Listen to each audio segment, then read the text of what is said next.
behind it. NASA loves cocaine trials.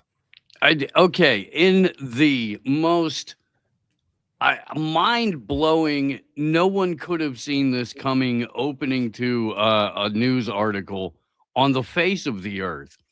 Salmon exposed to cocaine swim farther and behave differently than unexposed fish, according to the first study to observe the effects of cocaine on fish in the wild rather than a laboratory setting, which, yes, absolutely does imply that scientists have previously given cocaine to fish, but in a lab setting.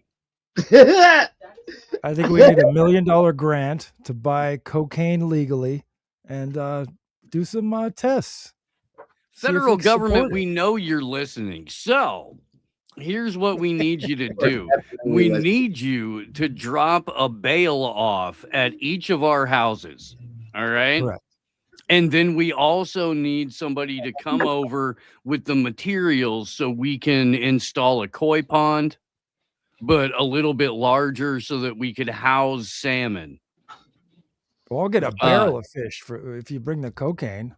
I'll tell you what, and then we're just gonna need you to not ask any questions for about 6 months, and then we'll bring you the results of the study from our new mansions in non-extraditable countries.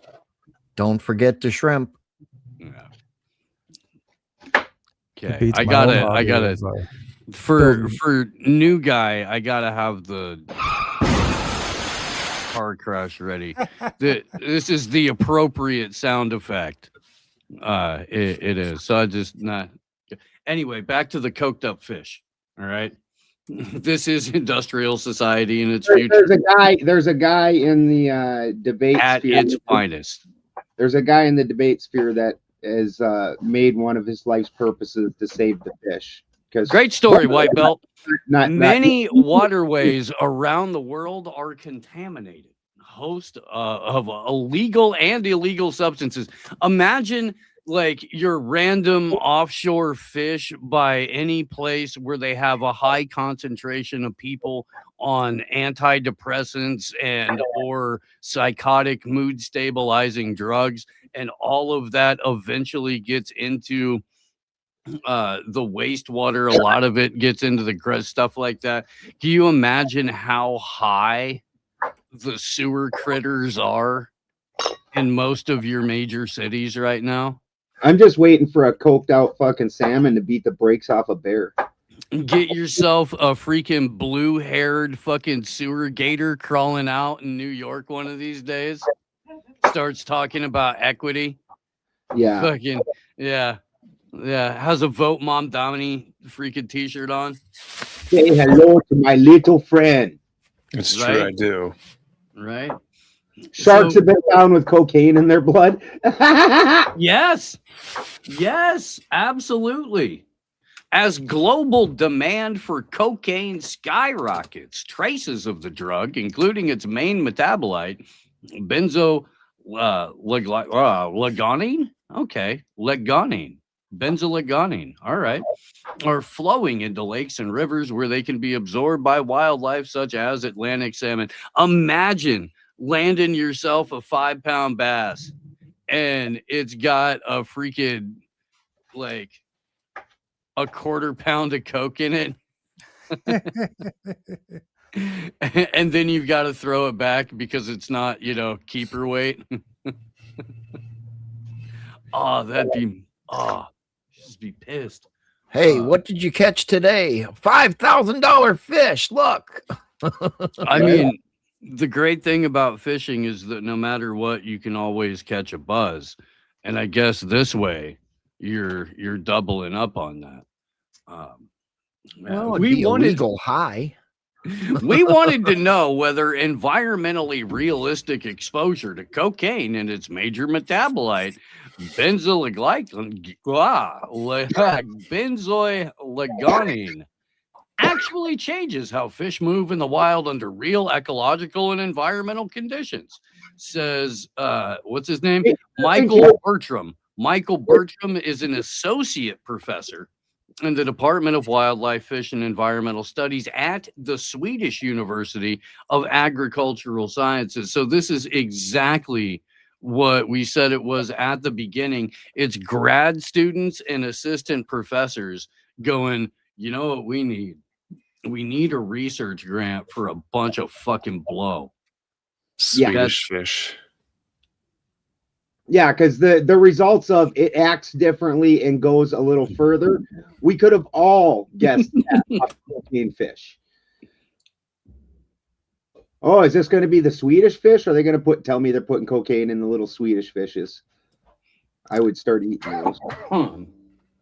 To the best of our knowledge, this is the first demonstration that in the wild, fish, when exposed to cocaine, will create multiple shitty business ideas in one evening.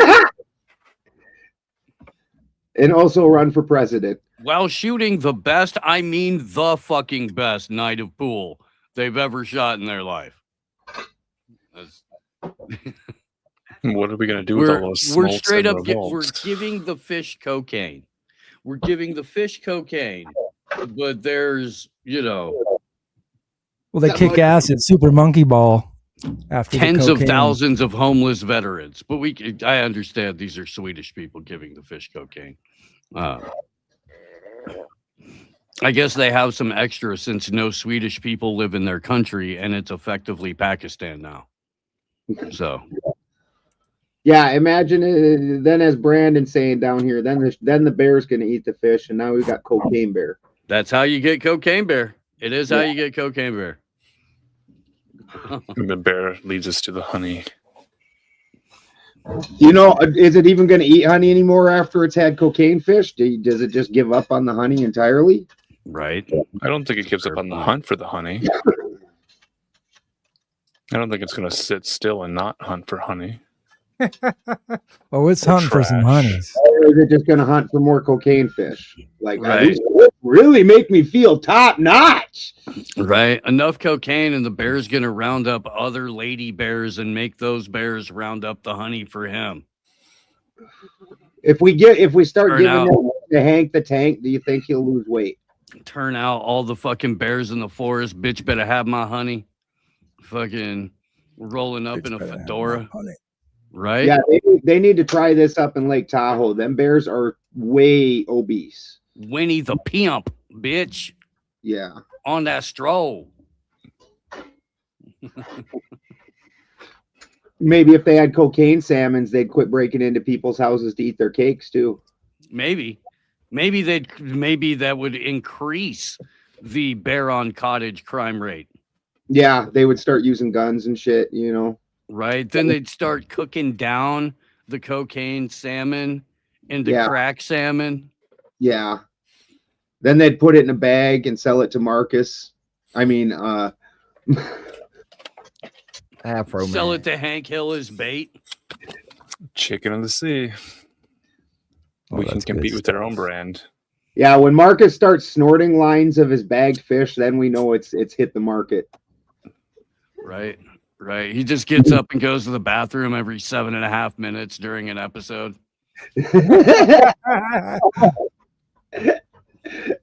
I'm wearing the cowboy catheter, so you'll never know. We're not going in there to pee. Oh man. Good times. Good times. All of a sudden, Ted Allen's talking like Rob Knorr. Oh yeah, I can talk like Rob Knorr real fast like that, but I choose not to. Rob Knorr is like a glandular Ben Shapiro in the speed at which he Glandular. Glandular.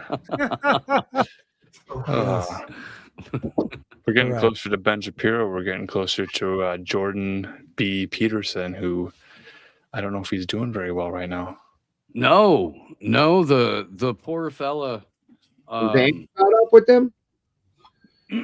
Well, it totally wasn't the jab. Whatever you think it was, Ted Bennington, it totally was not the jab. So he has some rare the thing that mold exacerbated. He's just living out the that's book his of daughter. Job. That's his daughter's name's Mold. She just exacerbates his entire condition of living. Oh my God, yeah. Michaela, I'm tired of you walking around the house smelling like meat sweat all the time. Carnivore diet is beneficial, but you need to wash it. Go take a bath, Michaela. Wash your penis, Michaela. Also clean your room. I'm not buying you fresh oats every week.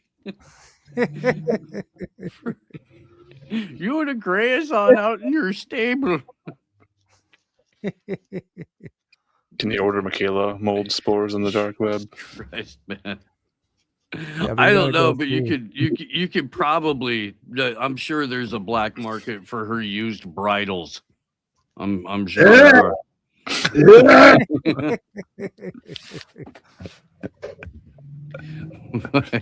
It's like half a gnawed carrot that went for $175. All right, man, I'll stop. I will.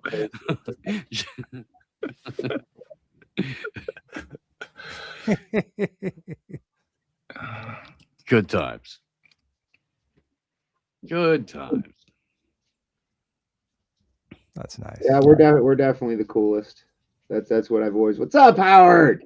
That's what I've always heard about me. That's actually Howard the Duck.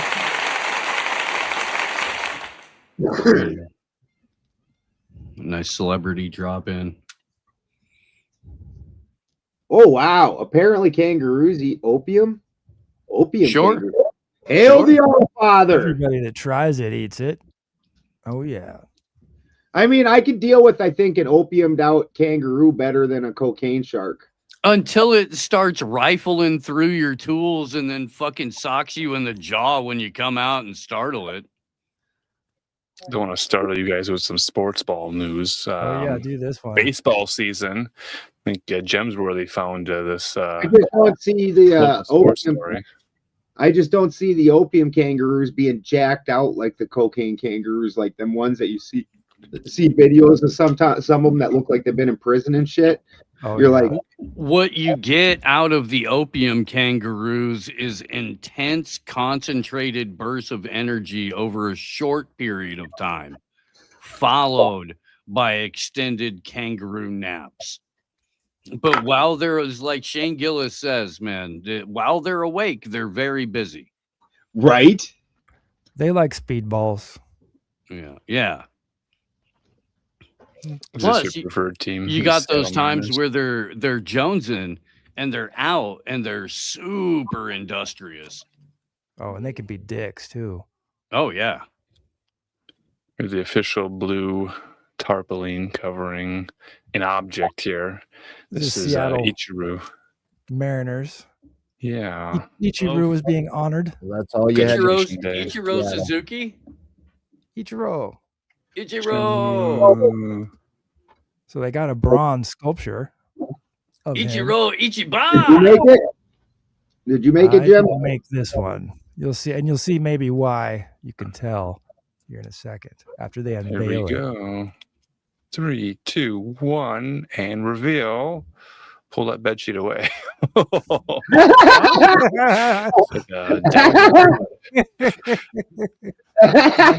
Which direction? That was not as well made as what one would have expected. No. Could put a certain Wait, film can you sponsor this guy? run that back? Run that back. I'm sorry. Let's see. The failure to launch there. I like this guy. I like to watch the guys react. This guy's react down here. He's like, "Look at this shit." He's just laughing. He's like, oh my god! I think this is a reference to the Japanese psychokinetic abilities that they have. They can bend the back with their minds. I mean, you can't tell me like that wasn't like that when just putting that sheet on it do that to the bat. Yeah, this is not Jim Maiden professional work. Well, this is the problem with journalism is they always cut away the video too soon. If we would have remain there and let it play out, that bat surely would have stiffened up with enough time. Yeah, maybe with a Viagra and some strippers or something. Yeah, well, that's what happens. They're taking too many performance-enhancing drugs, and it's just hell on their bats. That's true. I'm surprised it doesn't have blue hair.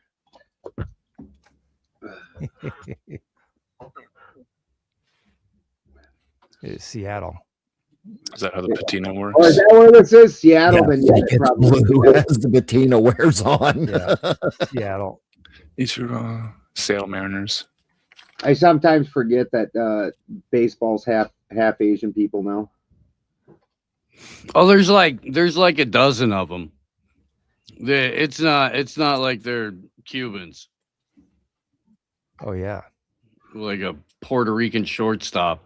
Sometimes a cigar is just a cigar. Or as Carlin says, sometimes it's a big brown dick. yeah. They're one way out of the barrio is the baseball team.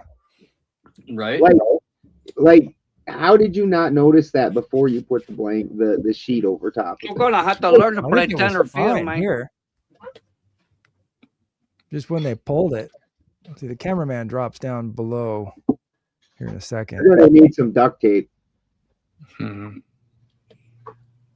So how do we make this right? Also, that bat spins inside his hand, so it must have been. Dong. Yeah, you're gonna want to get a little JB welder or something for that theory. I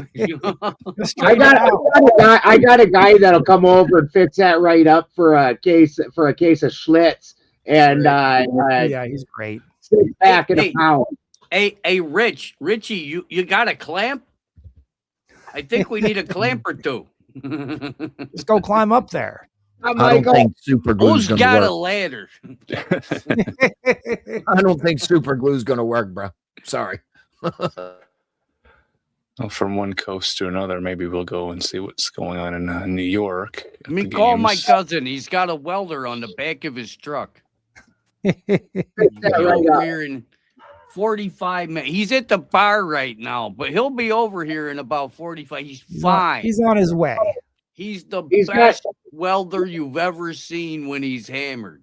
Don't worry, he's got a road drink with him. And he loved Ichiro.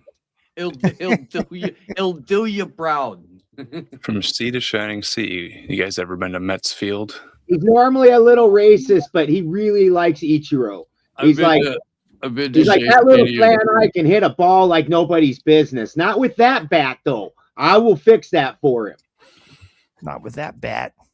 Been to Shea Stadium. I've been to Yankee Stadium. Real quick, Ted Allen. Before you do that, well, I guess we're still on baseball. It'll be a callback. We'll do a callback to Cocaine Kangaroo. I'm sure. There's more to it. This is a big stadium. There's a lot. I've got a picture of Cocaine Kangaroo. Yeah, I know. That's what I'm saying. We'll do a callback to it. This is still baseball related. Yeah, this is more than baseball related. These are. I'm not. They're doing a Wayne's World reboot. Yes. Up Wayne's World. Oh my God! All right. That bitch on the right was the Pennsylvania something Department of Health head or whatever. No, that's Handjob Lady. Yeah, he's just racist on Wednesdays. He's alcoholic the rest of the time. I didn't say it. I wasn't trying to be racist. This is what democracy looks like. That's what democracy looks like. Absolutely. Under the bridge down at the campsite. You can switch hands and gain a stroke. Ooh. $5. I'd like to talk to their optometrist. This is why the bat is the way it is.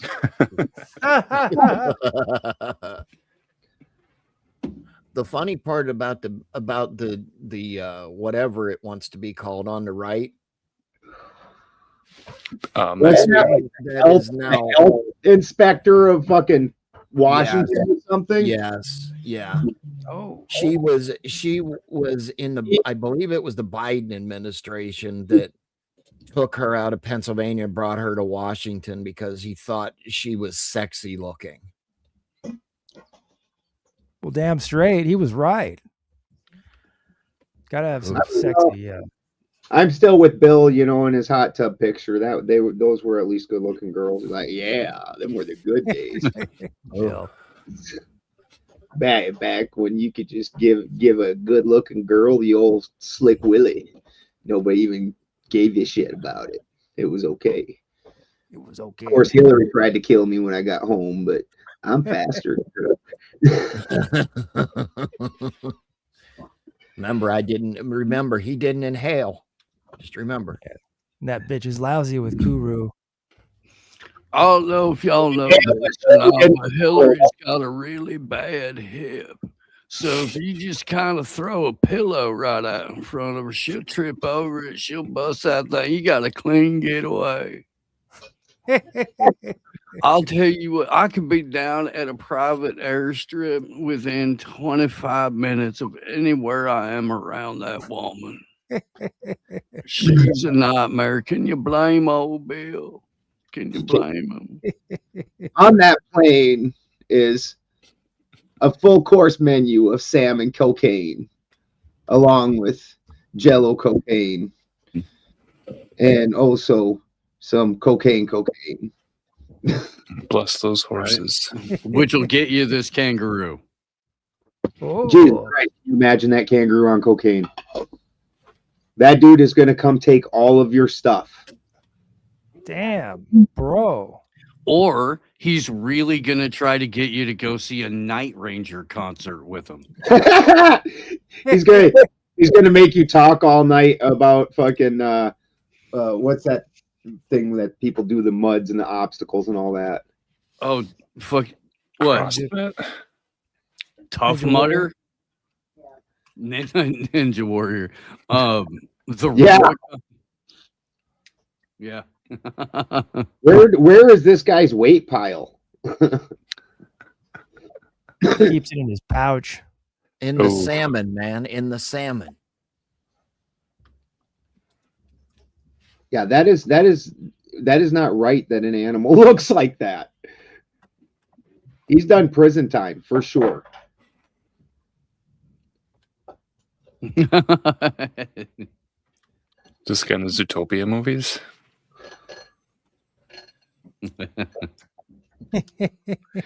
That's funny. Right? He runs the entire criminal underworld in the Zootopia films. Dude, could you imagine if that one fucking grabbed your dog and you had to go up and jaw jack that? You're like, nah, you're on your own, dog. I was just going to say, no, you can have them. Bye. I'll get a new one. I'm not getting into a fist fight with the Rock. Right? Like, why does that fucking kangaroo has biceps on top of its biceps? It looks like fucking Scott Steiner. We lost Crocodile Dundee way too soon. Yeah. Right? Not even the crocodile hunter would be able to just square up to that. You know, you'd have to throw John Jones at it.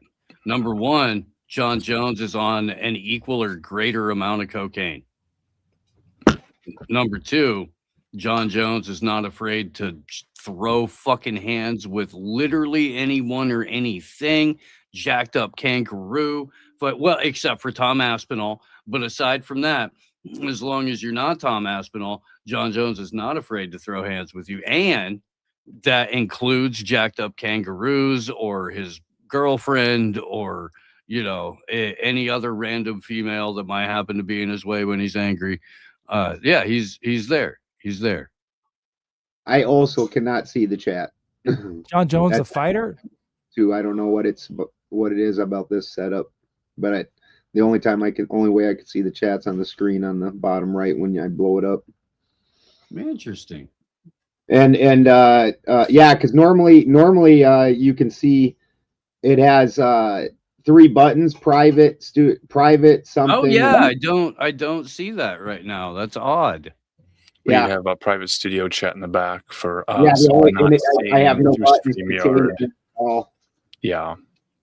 It's displayed on the normally I can see like if somebody super chats or whatever the case may be. I can not see doing that this morning. Well, there's also this. Yeah, I mean, maybe you could see it if it's plugged in through YouTube, the StreamYards and shit like that. I don't know. It's very odd, but a lot of weird shit's been happening with StreamYard the last couple weeks. Like almost every panel I'm on, somebody has giant issues and has to leave and come back, and it's weird. And John has a secret weapon. He's got the eye poke. The kangaroos don't expect that. It's true. They are not the apex fighter, and they are not the apex fighter in Australia, though. It's when you have to go at it with the emus. Like they're very strategic. Yeah, the Australians are overwhelmed by the emus. The Great Emu Wars. They don't want to talk about that. And this is why Australia is neutral in all the wars. They're like, you know what? We can't even. No, they're not. Australia's been a CIA outpost since the American government. I'm aware of where Darwin, Australia is. It was a joke. Oh, I'm sorry. No, I do get testy about that because I have a friend that was an army whistleblower that's still in prison right now in Australia. So free David McBride. Free him. I'm very aware that Australia is like the testing ground for fucking any of this bullshit that we go through. In fact, Darwin, Australia is where they start rolling out a lot of these real nasty things. Yeah, Christmas Island's another spot. New Zealand, it's like any of the Five Eyes countries, it's like a rotating rotating, you know, what is it, field experiment. And they'll also use various different I don't know, I guess effectively CIA outposts. Like Chile used to be a huge laboratory for all kinds of social, parasocial, psychological, and pharmaceutical experiments for the U.S. government for a long time. It just kind of rotates around a little bit. Well, you can't do all of it on one group. Then you don't know what. Then you don't know which thing made the weird things happen. Or they might get wise, and you might get caught. Like when Josh, when I was still working with Josh, and that fucker would want to make like 6 changes on a lab experiment, and I'm like, dude, then how would you know which one changed it? Like you gotta do one fucking thing at a time, and then see what happens. You can't change multiple things because then you don't know which thing did what. Dumbass. Variables. Without variables, we'll never know. Yeah, you can't introduce numerous variables because then whatever the reaction is could be caused by any of the variables. It's dumb. So looking at the calendar, seeing the date of yesterday being the 20th of the 4th month, which would be the 4th month and the 20th day of that month, 4 and 20, do you think that variable might have affected any tweeting in the last 24 hours? Oh, yeah. Although in the paper yesterday in Humboldt County, they asked if 420 is because they have a giant festival here every year for 420. And they said, is that just dead since legalization?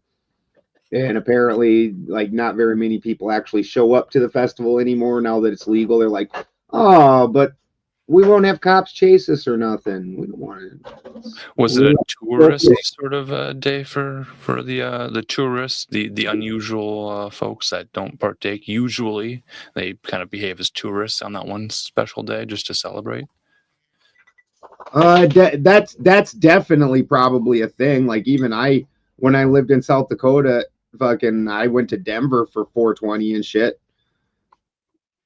Went and saw Cypress Hill on 420. Nice. Yeah.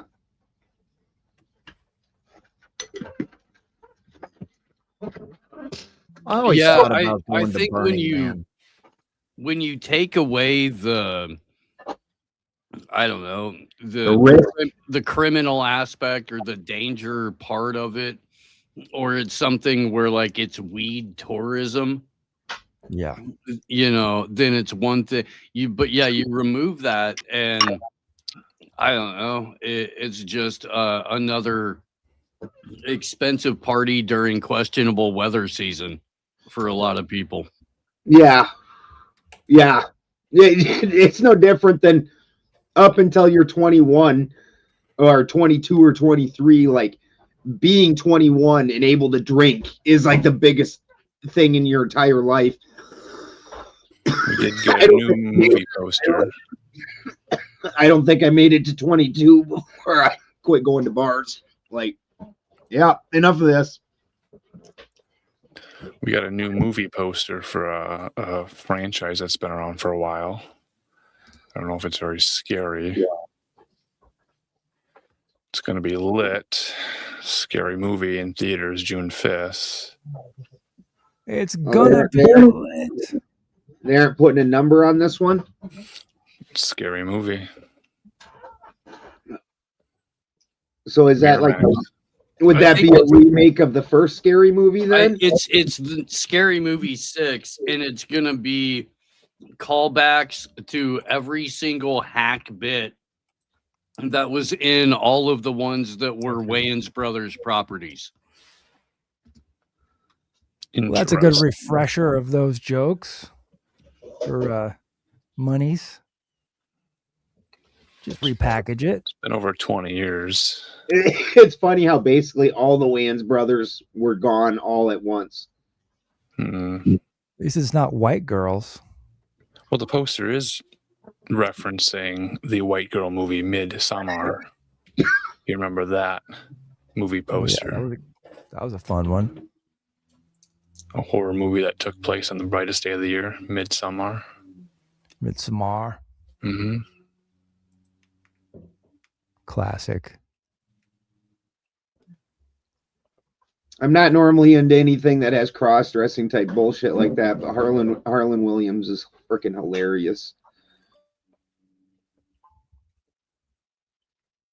Harlan Williams is funny as fuck, yeah. That guy actually causes me pain. He makes me laugh so hard on occasion. It's the good kind of healing humor that we all need a little bit of. In fact, when he drank the piss on Dumb and Dumber, when he was the cop drinking the piss, oh fuck! I was in a movie theater. I fell out of my seat. I was laughing so goddamn hard.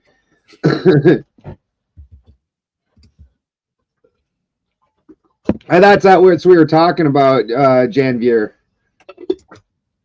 We were talking about that sorority girls. Apparently, was it a different one? I'm not real big on those type of movies. Unless you hold it in your hand as a physical media, is it really a movie? Does it really exist? It's not a movie if you can't go to Blockbuster and take it home. Netflix. You don't even have to leave your home now. I don't think they send out discs anymore. Yeah, I'm still waiting for my discs. Send me discs. We don't do digital over here, Spin. It's the TEDs. Oh, that's right. That's right. The TEDs are behind the times, but they've got a computer and a microphone.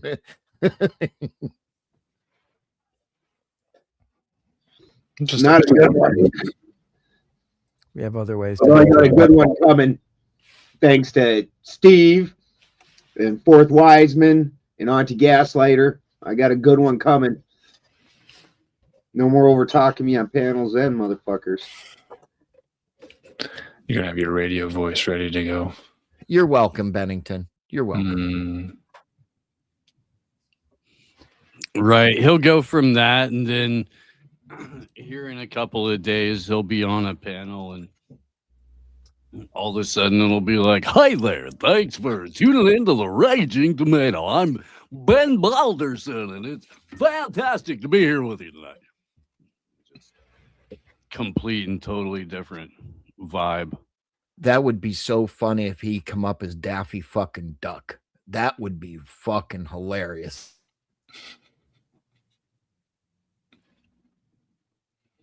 I've got a hobby I've been dabbling in. Is it huffing? Building birdhouses. Oh yeah.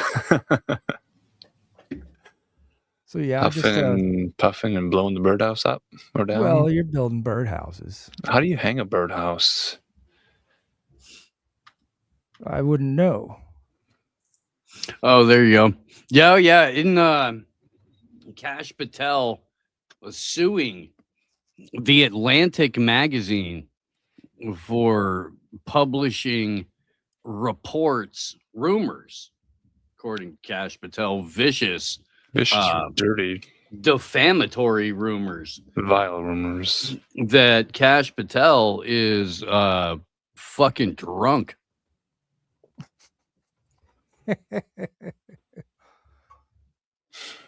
I'd buy it.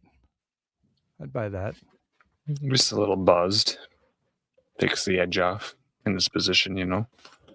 It's necessary. I mean, you would have to think that puppet director of the FBI would be tense. Not only that, you have that house with your gay lover in Vegas that you don't want to tell a lot of people about, and then you've got the fake beard honeypot girlfriend that everybody can see through. It's difficult, but yeah, here's a brief statement about it. I'm on the job. I'm the first one in. I'm the last one out. I'm like an everyday American who loves his country, loves the sport of hockey, and champions my friends when they raise a gold medal and invite me in to celebrate. I've never been intoxicated on the job, and that is why we filed a $250 million defamation lawsuit. And any one of you that wants to participate, bring it on. I'll see you in. I will fight every last motherfucker in this room right now. I swear to God. You think I'm short? You think I'm fucking short? I'll fucking chop your fucking legs off, bitch. I'll Cash Patel, motherfucker. I'm Cash. You call me drunk? I'll show you fucking drunk, bitch. I'll show you drunk right now. I don't think you're winning anyone over with that, Cash. No. I don't. He is the Department of Justice. He At is some the law. point, if you would have just thrown America in there, like, I love hockey, I love drinking and tits, hey, guys, America. I love pussy. I swear to God, I'm totally fucking straight. Look at me. I'm the straightest guy in this room. That's how much I love pussy. I'm Cash Patel. I am not gay. Like, come on, Cash. You're trying way too hard, buddy. You're trying too hard. We can all see it. The gays of our moves are all preparing for Eurovision. Mm-hmm. Do you guys have a favorite song this year? For does will Boom Boom Tel Aviv be allowed to be entered? Because Yes. I'll cast my vote for that. We could write it in every year. Yeah. You know what? Here's the thing, though. As soon as the U.S. pulls out, that song is going to become very fucking real. I guarantee that. Dude, if the U.S. They've been blowing the shit out of Tel Aviv for a fucking month and a half, man. Like, but if the U.S. pulls back and quits aiding Israel, 100%, its fucking neighbors are going to collapse on it like a tidal wave. All of them. That's what I'm saying. That's what I'm saying. The only reason right now that I can even think about logically is the only reason Tel Aviv and Jerusalem are still even standing is the United States of America. Well, and it's not like they keep all of their nukes in one spot in Dimona. Just remember, we got rid of all the. There's anywhere from 200 to like 1,700 Well, in Israel. Bennington said it before. They've been preparing what? What did you say it was, like 40 or 45 fucking years? Yeah. Ben? Oh, yeah. Hello. They've known this was coming. and that cash influx that this is part of why Israel has the Samson plan. That way they're basically threatening the rest of us that if we don't protect them, they're just going to use that nuclear arsenal on everybody. They're just going to take the whole thing down, you know, the way Samson rips the 2 pillars out from, you know, and collapses the whole thing on everybody. That's what their threat. That's what the Samson Samson option is they're just going to nuke the whole fucking world. Because they're the good guys. I'll take the Samson option with a side of crinkly cut fries with some of that sea salt that you guys got over there. That'd be real nice. with the coked up fish. You forgot the salmon option. That's what The cocaine salmon option. Mm. Yeah, Uncle Joe. According to there'll be a coalition against that now. According to a lot of reporting about what goes on in Israeli prisons, you definitely don't want that animal style. Oh. Yeah, I don't want to do an In-N-Out option in a Israeli prison. No. Hey, In-N-Out burger is great. Ironically, using German Shepherds. That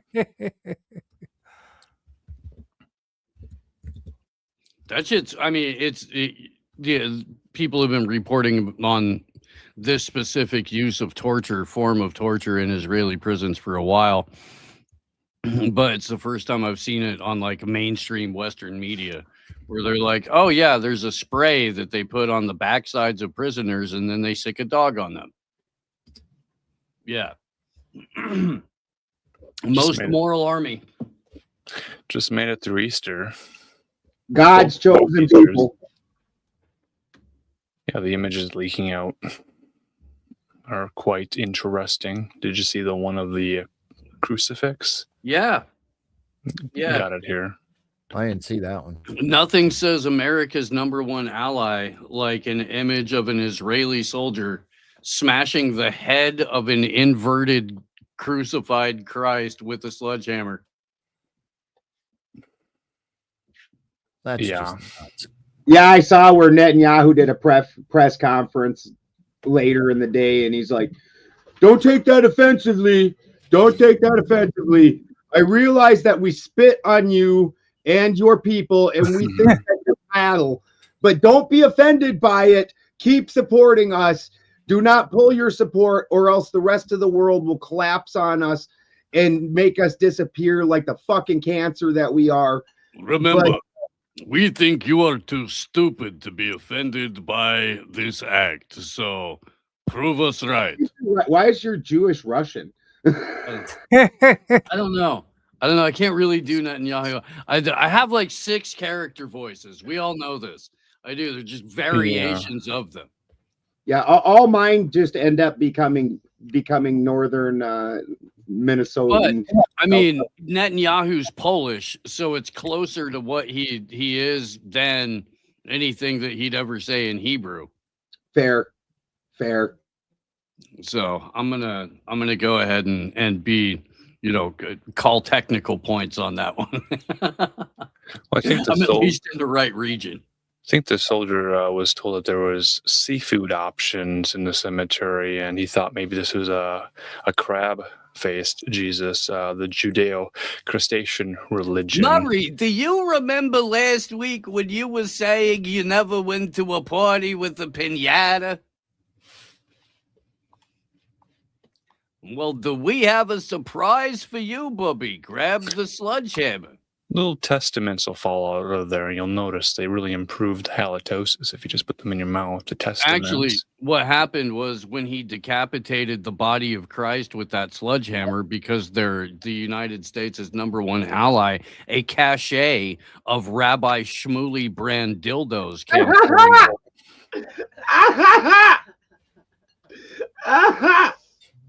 I was gonna go with fucking communion wafers. Came from big rolling out, but yours is way funnier. Well, this being in a cemetery and this man smashing a graven image, maybe that's a talking point. That would be hilarious, though, if when he hit it, communion wafers came rolling out. They are the body of Christ. I told you. I told you. It was literally a bunch of chocolate Easter bunnies. Check in with your Catholic friends, see how they're doing. Dude. A bunch of old school Hot Wheels come pouring out. You're like, oh, rad, it's a GTO. That's better than an Easter basket. Right? Hell yeah. Hell yeah. Crucifix pinata. It's tiny little like airline bottles of wine. Little bottles of hot sauce. Hey. Right? For Mexican and Central American Jesus. Indeed. Right? The blood of Christ is actually Tapatio. Yeah. It beats bad grape juice like they give away at the Lutheran churches. That is fair. Our Lutheran church drank wine. Yours got actual wine? I've seen it where the priest drinks actual wine, but then they hand out shitty grape juice. It's not even good grape juice. It's really nasty tasting. We only got the shitty grape juice. We only got the shitty grape juice because it was 98 cents a fucking bottle. Yeah, a friend of mine. I went with a friend of mine a couple different times when we were kids to the Lutheran church, and fucking the priest sat up there and he had like 2 decanters and he's like pouring them into each other and then pours it into a third and gets himself a drink and then everybody else gets shitty fucking orange juice or shitty grape juice. Our church. Yeah, you know he's in the Catholic world. You know he's up there getting drunk because he's got to do it 3 or 4 times a day. Christy's from a rich area. They gave the adults actual wine, I suppose. California, we produce a lot of wine. Yeah, wine's also more abundant here. I accidentally asked my cousin if he wanted anything at Napa, and I didn't. He's like, buy me the winery. Yeah, he's like, fuck yeah, I do. The auto parts store. Yeah, it took me a minute. I'm like, well, why you seem that excited about me going to Napa? Right? There ain't shit there, man. It's fucking just hills and fucking wine. Yeah. My kid just signed the lease on his first house. Congrats, man. Yeah. Well, welcome to wage slavery. Yep. Yeah. This is where you find out all your money goes toward just your living. And when you call the landlord because your light bulb needs change, he'll tell you to go fuck yourself. Oh no, he's not calling the landlord for anything. He knows better. Like unless there's like, oh hey, you need to go per the lease, you fucking pump the fucking septic out every X amount of years and it's time. Yeah. No, you fix the problem and you bill the landlord.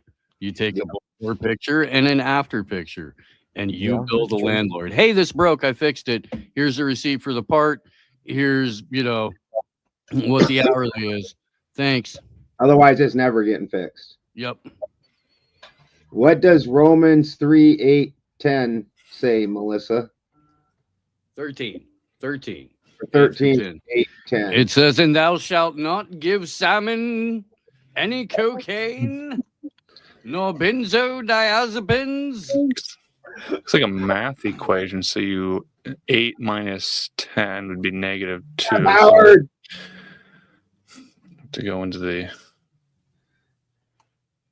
Simping on the Vatican Library to find that scripture that was removed. Oh fuck. I had the image of the CD burning software up earlier. Do you guys know how to burn a CD? Hell I did. And I don't mean like in a bonfire, because it's a bad CD. Go burn some CDs right now. Yeah, your laser's aligned. That's good. Burn some wood. Sing Blue Indian Laser? songs in Indian.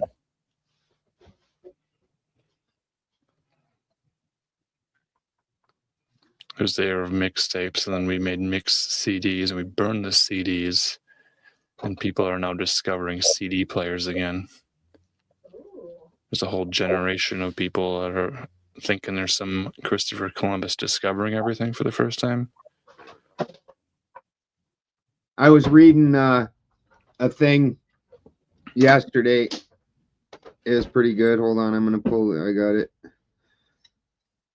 Is that like a new gen discovering there was rotary dial telephones and push button telephones? Baby boomers, 1946 to 1964. Work hard, stay loyal. The system will reward you. They built the system and are now watching it crack. Gen X, 1965 to 1980. Trust no one. Figure it out yourself. The quiet survivors of every change. Millennials, 1981 to 1996. Follow your passion. Escape the 9 to 5. Big dreams, bigger bills. Gen Z, 1997 to 2012. Question everything. Protect your mental health. Raised online in a world of constant noise. Gen Alpha, 2013 to 2024. Born with tablets. Raised by algorithms. The first kids growing up with AI everywhere. Gen Beta is going to be 2025 to 2039. They were born into AI. They may never know a world without it. Don't forget the Gen Alphas work from home. Never leave your house. Well, they probably won't. That by that point in time, it literally is going to be like that Ready Player One movie. And as soon as everybody starts having suits that give them a handy, they're going to quit talking to girls. Well, those suits exist. If they're affordable or not, maybe you could finance it. Well, if they get them affordable. Mm-hmm. Well, they're not going to be affordable immediately. You're not paying cash, but a financial option where you can pay a little over time for the rest of your life. You'll be able to finance your setup where you can work from home with your haptic feedback suit. Like these dudes already just watch porn. They get a suit that takes care of that for them, and they get to have like the feeling like girls are touching them and stuff like that. Shit, we're gonna be put on the endangered species list. Discussing LimeWire and Kazaa. Yeah, there's some interesting options back in the day. Yeah, we do remember LimeWire. Jim Egan. LimeWire was the guaranteed to give your computer AIDS one, right? Yeah, there's like E-Mule, E-Donkey, E-Kangaroo. Wasn't that Kaza or something like that? Kazaa? Yeah. Kazaa. Yeah. That one was guaranteed to give you, you were going to download one of two things, a virus or gay porn. And in real life, you downloaded an STD.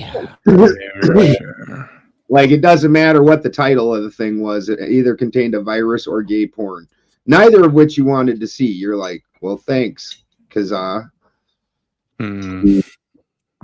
But, you know, the fucking Napster got shut down because of thanks to Metallica's being bitches. I was going to say, I used to have Napster, and I never, one day you couldn't do it. I couldn't find anything why they took it. Metallica sued the bejesus out of them. Metallica all of a sudden one day just decided that they're complete corporate douchebags. Do you remember the South Park where they did that? And they're with the RIAA, and they're like, there's Lars Ulrich. Why does he look so sad? All he ever wanted was a solid gold pool. And now, thanks to people pirating music, he's going to have to wait 3 more months before he can get that solid gold pool. It's like, fuck, dude, they dragged Metallica. It was great. Which Metallica fully deserved for the band that said they were never going to be on MTV, never be from a main label. They were always going to be garage metal, hardcore. They're like, Yeah, yeah, and then we They're like, oh, it turns out that was just Cliff and Dave. We got rid of them. Yeah, exactly. and then they got a taste of the money. Yeah, They got a taste of the money. Fuck, That's what stopped that. well, You the don't worst need a part, golden pool to take golden showers. Right. worst part It's is true. that they were really making the money. Where should we follow Jesus? Is he going someplace cool? Dude, Metallica was a stadium I don't band even see since them out in the the yard. mid to late 80s. Yes, They were a they stadium were. band all the way through the 90s. Most of the two, it's not like they needed the freaking money. Dude, they put were on and hundreds of thousands of fucking people out anytime they were offered or they were advertised to play. sell out every single event that they ever did. Yeah, well, and then do you remember when the Jumbotron became a fucking thing at a stadium? Fuck the Jumbotron. I remember Master of Puppets where they had the giant fucking cross come out and everything. No. I'm saying they would set the Jumbotrons up in a fucking parking lot and sell parking spaces just to see fucking Metallica. Iron Maiden's like that also. They're another they're a Canadian band. Who, Iron Maiden? Oh yeah. Oh yeah. They can't not sell out. Dude, some of the coolest YouTube concerts I've ever seen are of Maiden at Rock in Rio down in Brazil, where it's like the stadium area has 600,000 and the overflow is 1 million plus people, and it's just the most insane metal mayhem freaking loveliness. It's fantastic. I started getting into like the 70s stuff lately, and I looked up on YouTube. Remember the Live Aid concert that they did? There are old videos of Queen. They were a stadium they were a bar band, or no, it wasn't Queen yet before Freddie Mercury. Yeah, but Queen never did fucking insane. Like in the 80s, the 80s was the era of the fucking. Okay, no, man. Queen's thing at Wembley was free. Like dude. Queen packed people in for sure. Yeah, I'm not saying that it didn't do well. Monsters. It wasn't. I don't think you can compare it. I don't think you can compare it.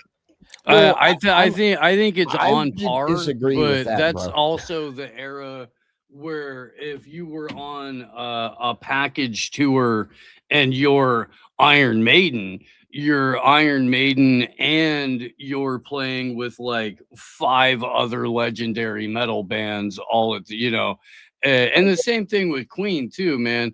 Like you could put Queen in a room with a handful of other like serious rock and roll bands, and 2/3 of the crowd's still there to see Queen. Yeah. I mean, I just like the old videos when Freddie Mercury was alive, and they would do like an audience shot or whatever. That there was no fucking room, bro. There was you could not like put any more people in there, bro. I mean, Aerosmith is another one. They were a stadium band.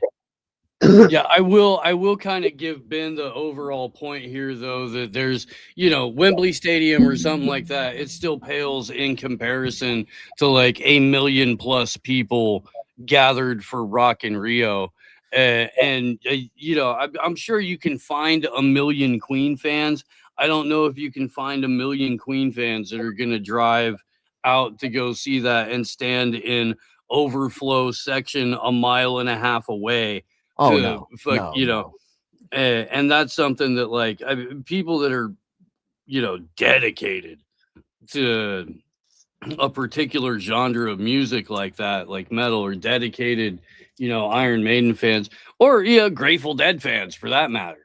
Like you get that kind of turnout with the Deadheads too. Fish. Whatever happened to the Grateful Dead? Well, one of the last surviving original members just passed away last fall. And now they're just down to like the only 2 original members are 2 of the drummers. So they've been a John Mayer cover band for like several years. John Mayer took over the guitar spot. Kind of permanently. With a PHISH. Fish is god awful. Oh, they're awful, but their following is crazy, and they do. They have a crazy huge following. They are dedicated. Those, they're banned from Red Rocks because fucking their following, they like overflowed Red Rocks and caused so many problems that they fucking the Red Rocks and shit. Yeah, the dead were banned from Red Rocks for the same reason. There's been a lot of bands that have been kicked out of Red Rocks. Those Red Rocks could be a little more grateful. Thank you very much. Be helpful. Most awesome amphitheater ever, though. I've had so many wonderful concert experiences at Red Rocks. That place is special. It is Colorado. It's Morrison, Colorado. And it's literally the way the mountain is shaped, and they've got an amphitheater all done out of the mountain, and they just basically took advantage of what was already the natural acoustics that were already there. It is just mind blowing while you're sitting there outdoors. It's better than a fucking church, bro. It's better than a church. Super awesome. Well, it is church, and I mean, a lot of churches were originally designed that way. If you've ever been to outdoor church is really cool too. Put a standardized today church against that, it would never hold up, bro. So help me out here. If your church is in a fucking shopping center in between a fucking nail salon and a freaking cigarette store, it doesn't have the same ambiance. It really doesn't. That's true. So I'm a new Pish fan. How do I get into Pish? Yeah, you don't. You don't. You guys are gatekeeping the Pish? Yes. Oh no, I'm not gatekeeping it at all. By all means, have that. Go figure it out. Have fun. Get a venereal disease. Have whatever you want to do, man. Don't do it. Don't do it. Go on TikTok and make a reel where I discover Pish. Pish is a bad life choice. You can talk to a trust fund hippie chick who's had fucking 85 dirty cocks in her in the last week, and she'll pretend that she's your friend because you don't know anything about her. Is she the daughter of Pish parents? Usually a Lockheed Martin or Raytheon executive. You get a lot of that. Pish concert. If you want real hippies, just go to Burning Man. You'll come out there with 100 venereal diseases absolutely and a penicillin shot. I don't know what 1940s propaganda you've been snorting, but Burning Man is far from a hippie event. That's where all of the tech bros and like super tech elite go to pretend they're hippies and be drugged out hedonists. There's fucking hippies can't afford Burning Man. They haven't been able to afford Burning Man in 30 years, dude. I live in the exact area where all the Burning Man attendees come from. It is 100% tech elite. There's nothing hippie about it. Those are super rich people that go to Burning Man, and it is so not what it was originally meant to be. Like it's a bunch of jackass. It's mostly the kids of these tech bros. So like the ultra rich and weapons that you see, the girl that you see on the TikToks that has all the songs and she's like got dreads and tattooed up and everything else and looks just crazy. It's those types whose parents have just incredible money and let them do any fucking thing. So they go and take a course for a weekend on how to be a Reiki master and whatever else. And then they go and fucking blow money at this thing.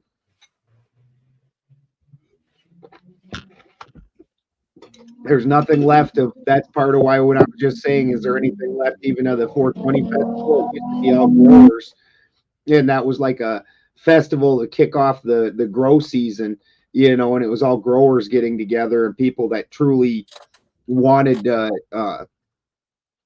certain lifestyle, and now that's just been taken over by fucking by capitalists. in ways that nobody wants. I said the only person that's growing around here anymore is the fucking heiress to the Sears Roebuck Corporation. Like, you know, rich people just keep getting richer, and they ran everybody else the fuck out of business. So you got to sell them spirit crystals before Burning Man, Greg. You can't sell them at Burning Man because there's no selling of things at Burning Man. You may trade things, which doesn't get you any money, but you may trade things for other things at Burning Man, but there is no profiting at Burning Man because all those kids have all the money they need. Right. So it's just an exchange. Yeah. The $300,000 RV parked next to the orgy tent. Where, dude, those guys are just, like, every time there's almost some sort of natural disaster, and then you see like Chris Rock and a bunch of other people fleeing. It's like, oh, good. Just keep it coming, Lord. Keep it coming. The Burning Man attendees are not able to buy a clue. Oh God, dude.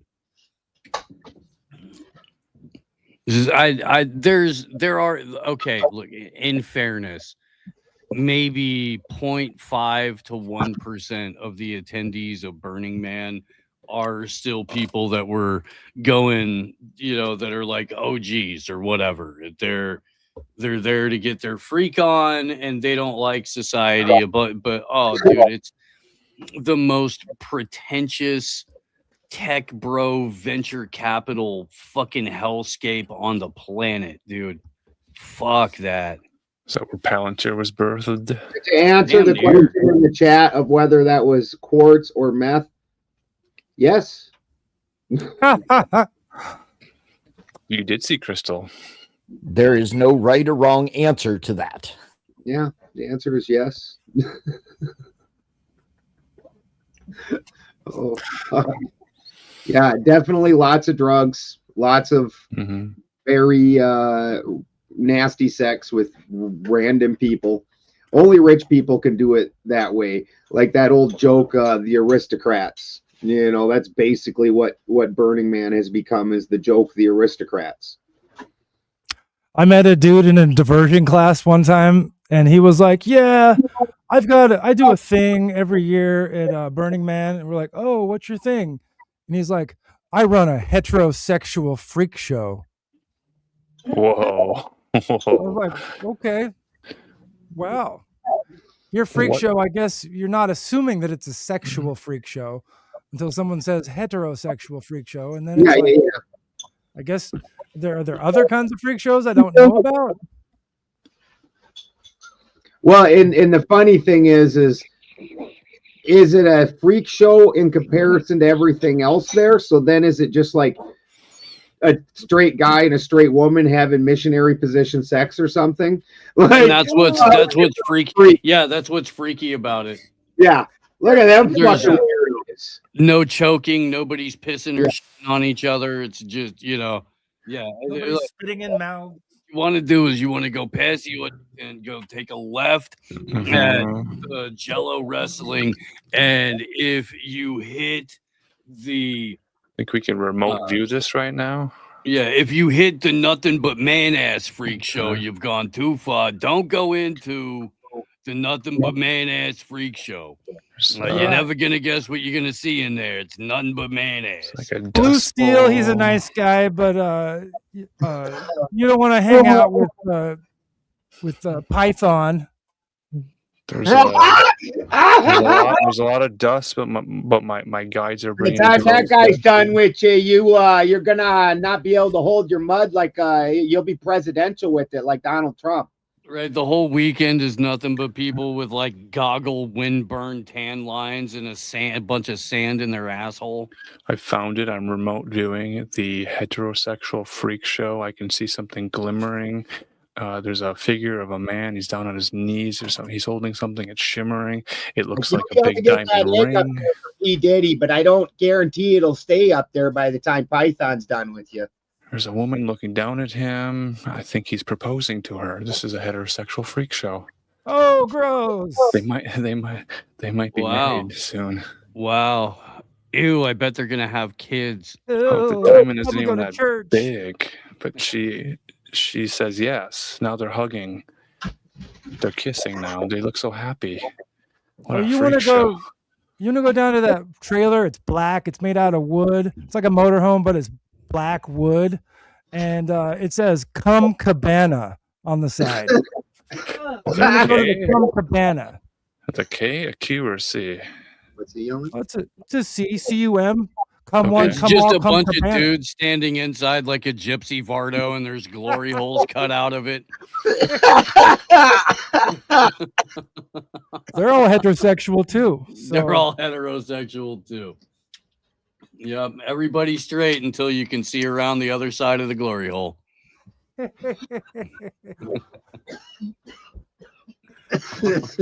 Glory, glory, hallelujah. Once the party starts, our inhibitions.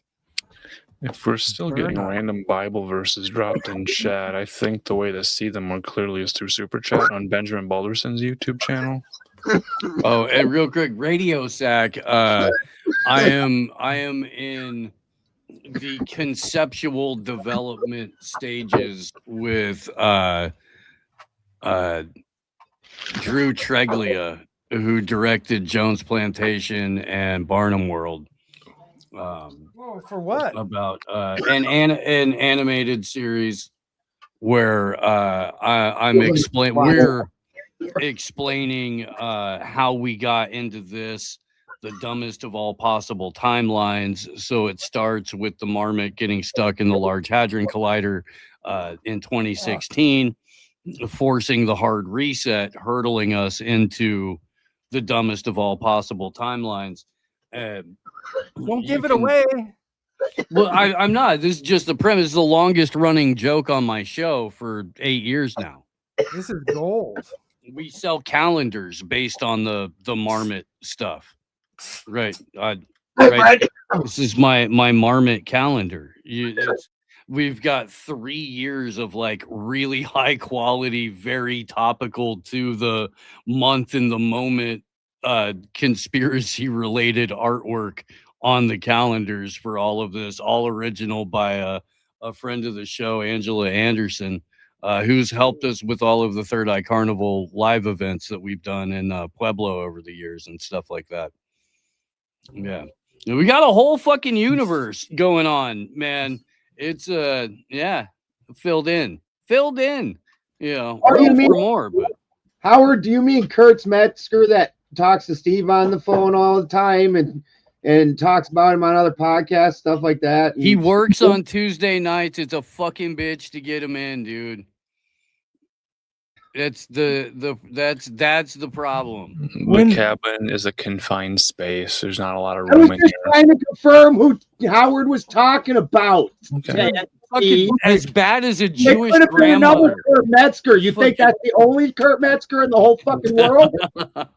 It's the only Are one you- on my phone. I don't know. Are you saying Kurt Metzger hates Ted Bennington? Is that the problem? Maybe that's it. Maybe that's it. Jeez. I have never even talked to Kurt Metzger. Why does Kurt Metzger hate Ted That's Steves and Ted premature. Bennington? Why would he? It's I was making talking to choose Kurt one or the yesterday. other. I don't know what you're Mhm. talking You know, about. it is possible for us all to get together on a whole nother night. Yeah, it's Oh. true. It's true. For somebody It like is. that. It is. Let's do a It is. special TED Talks, Uncle TED Talks with Kerp. That'd be great. And I know already that Kurt would fucking do himself up for the TEDing. That guy's all about for sure. costumes. How For about a sure. Saturday? Traveling stand-up comedian Saturdays are pretty hard. Oh, what's the to- day's a to good get- day? Maybe do it in the afternoon, Yeah, it's got to be like like a Wednesday afternoon. mid-afternoon, midweek, kind Awesome. of when he's not doing a live show or somebody else's podcast. That's the problem. Dude's blowing up right now, and he's fucking busier than yeah. He's busy. Well, it's we're not on a proper YouTube. blow up till he's stopped by the TED's. I guess. That's a blow up. That thinking all this. I need loudmouth, and especially about the all the Bible verses in the damn chat. We need a Christian. We're still missing one Christian for Monday. Myself and a cult priestess are throwing down on Christianity took all of its good morals directly from heathenism and ported them over to make that religion acceptable for the Northern Europeans. Metzger is a fucking giant, by the way. Yeah. This is from the Third Eye Carnival in Nashville last year. And like, wow, all He's of a head us taller than all of them. all of us are like around or at 6 foot. Holy shit. Although I will say this, the chair that he's sitting in was also like the only chair that was 4 inches taller than everybody else's. And it was like the literal last chair that we could grab. And it was hilarious because we're like, oh, fuck, you were putting the giant in the fucking elevated bar stool. This is going to look hilarious. It's like a forced perspective shot. I can see that. That's nice. I thought he identified as a shorter person. No, he's he's like a solid 6'4", 6'5". Oh, jeez. He's big fella. He's a big fella, and he's got those massive fucking crazy bug eyes. Better to woo you. Right?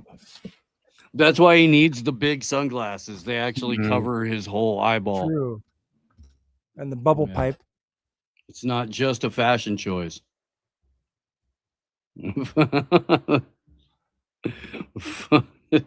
Jesus, man. Yeah, that'd be great. I know some reasonable Christians. Like Spin was just asking me about Clay, which I appreciate. He's definitely a good Christian, but he's not that Christian nationalist where they think that Christianity invented the fucking civilization and fucking they should take over the world and everything good derives from them and everything bad derives If that's the case, why are we using Arabic numbers? Whoa. Do they have an answer for that? Has anyone asked him that? No, they don't have an answer for everything except for Magad. All right. Yeah, and the ortho bros are all too chicken shit to face me, so yeah, well, we know that one. yeah. I mean, shit, dude. Is Rob an actual ortho bro? He's not even an ortho bro. He's like an honorary ortho bro. Yeah, he just got because he was the first one to complete Debate University or something like that. Ortho adjacent. Right. He's an affiliate. He's not even a catechumen, is he? Because we were talking about this in terms of like, not quite prospect, still hang around, affiliate, that kind of thing. Yeah. So well, from what I've seen, it appears like Andrew wishes to have his body type, and so that might have something to do with it. Because definitely he's looking more and more like Rob Knorr. Hold on. He's an aspiring Louis Anderson. Body type is good. It's bad. My favorite part of this show is breaking Ted Gemsworthy. It's my favorite fucking part. Oh, thanks. Heck yeah, dude. Because I'm used to it with Ted Bennington. I've been making him like spit out liquids in food for years now. So, it doesn't hit like it used to. But yeah, I dig it. Gemsworthy is a great listener. Yeah, and sometimes I laugh.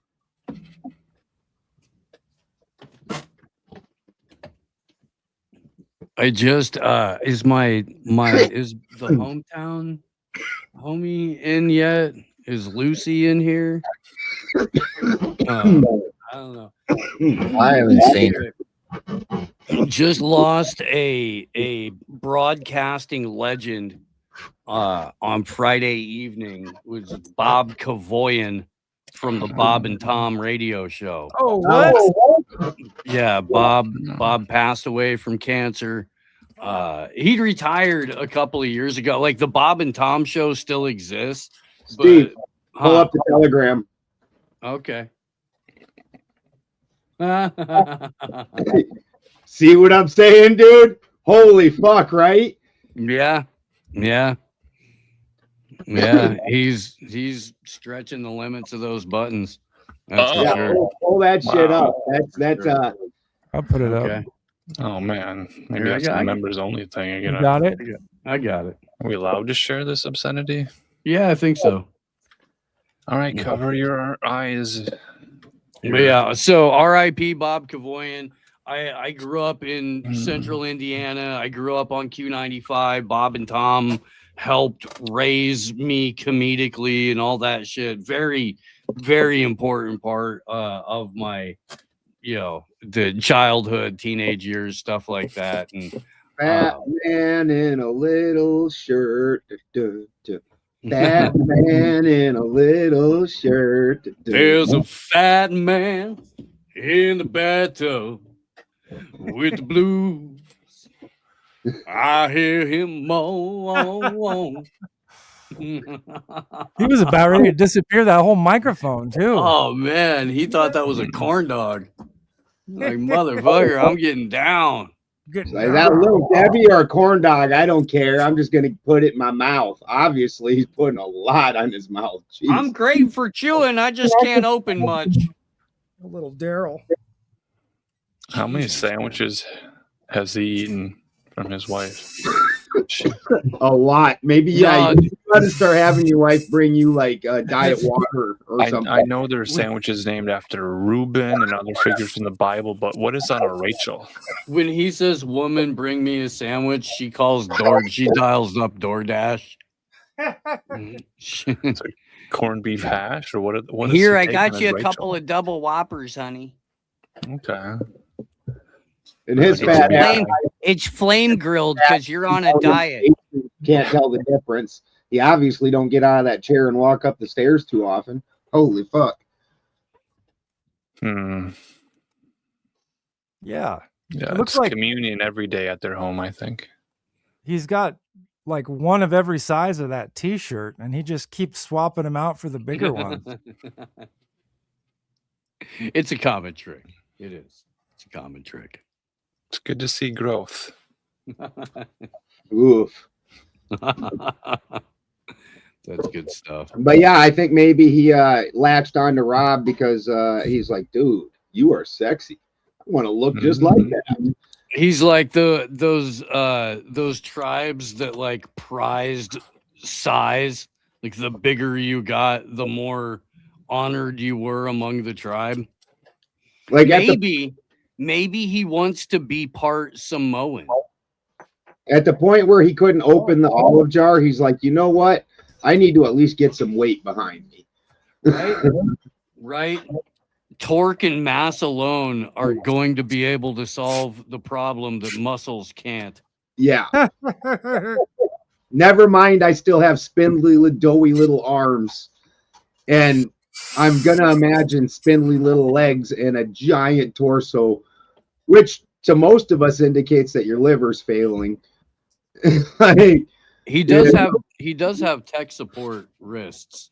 He does. yeah. Dude couldn't open an olive jar. Like I think that dude's liver's given out.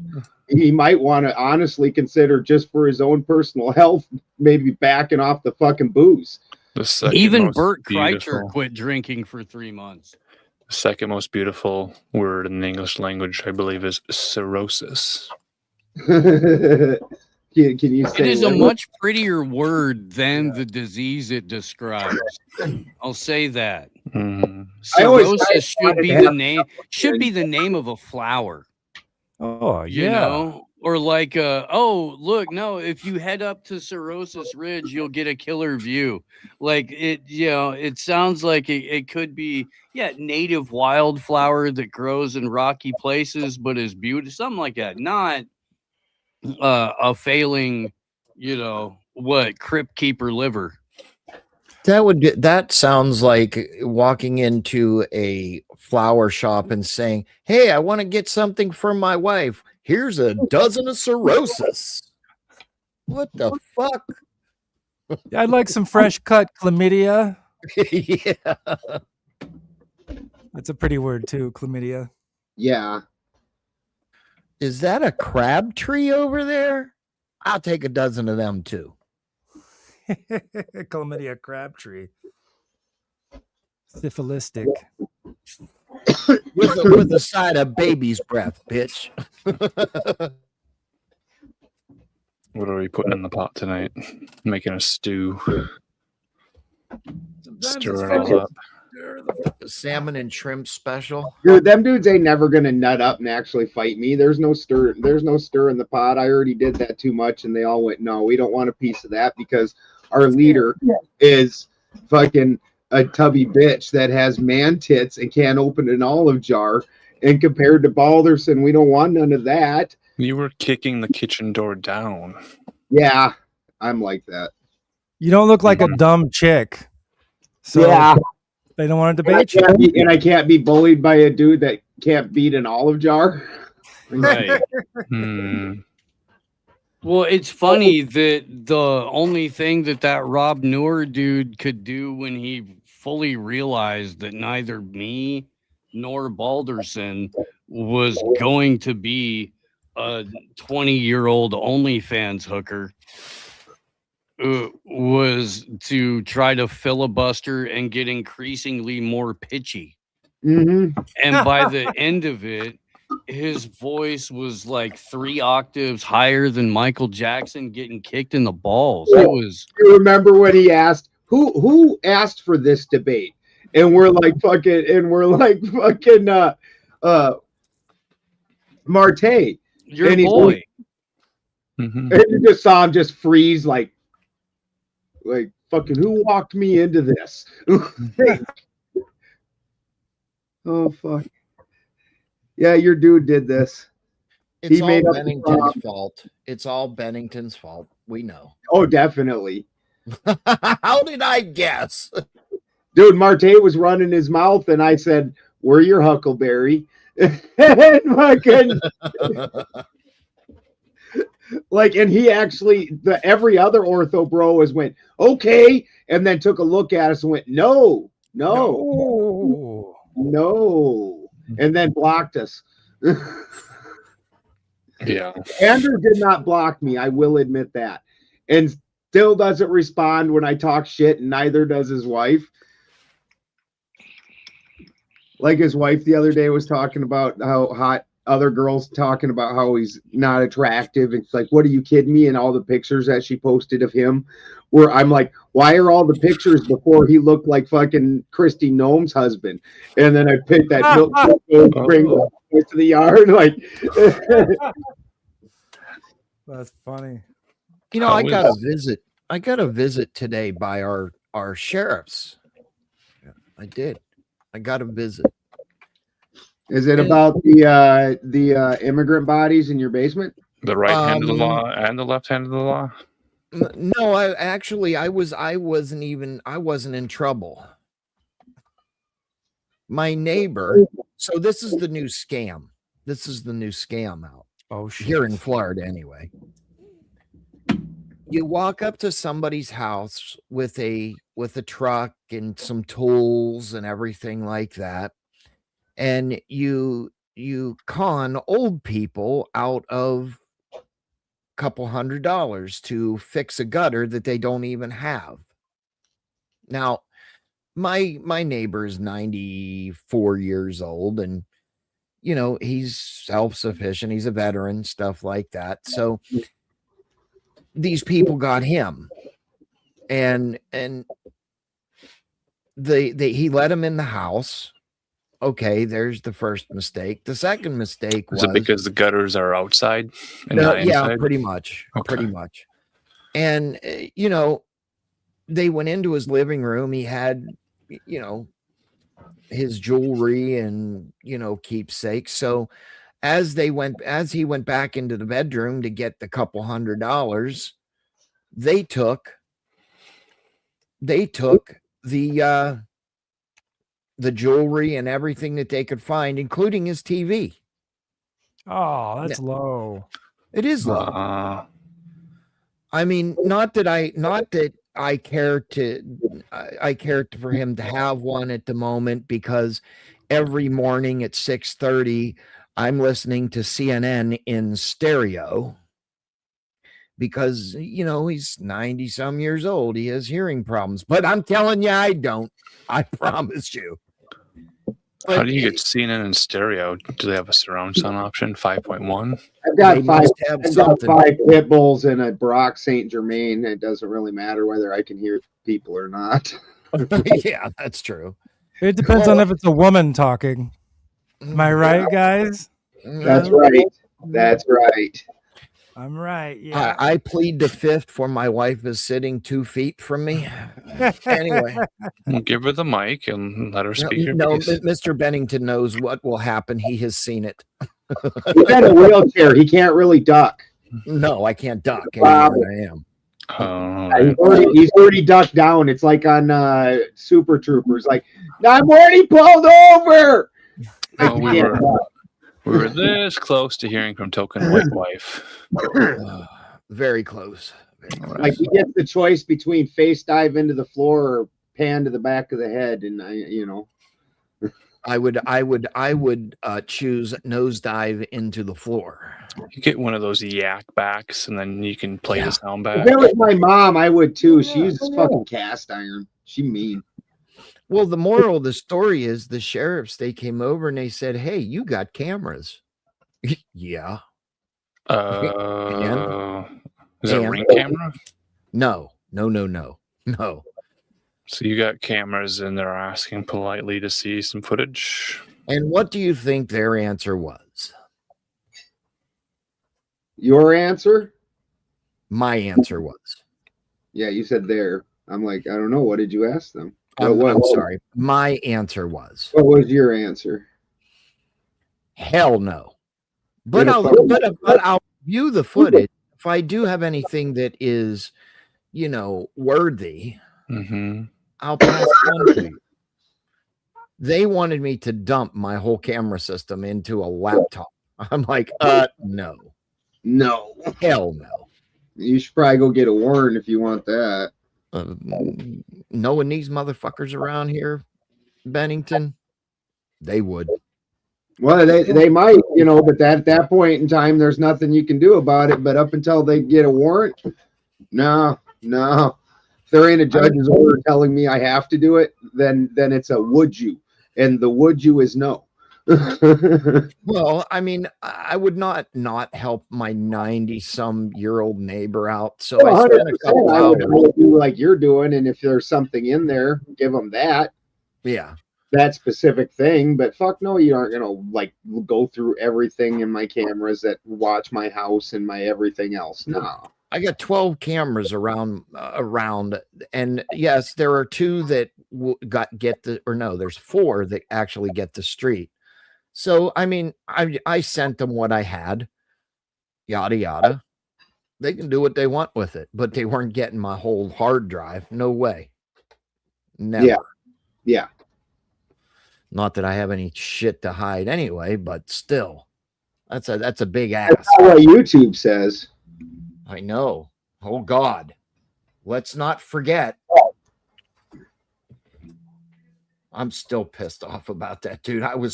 When I told you that yesterday, Bennington, I was so fucking mad. Yeah, you got to get to the human and quit letting the AI reject you.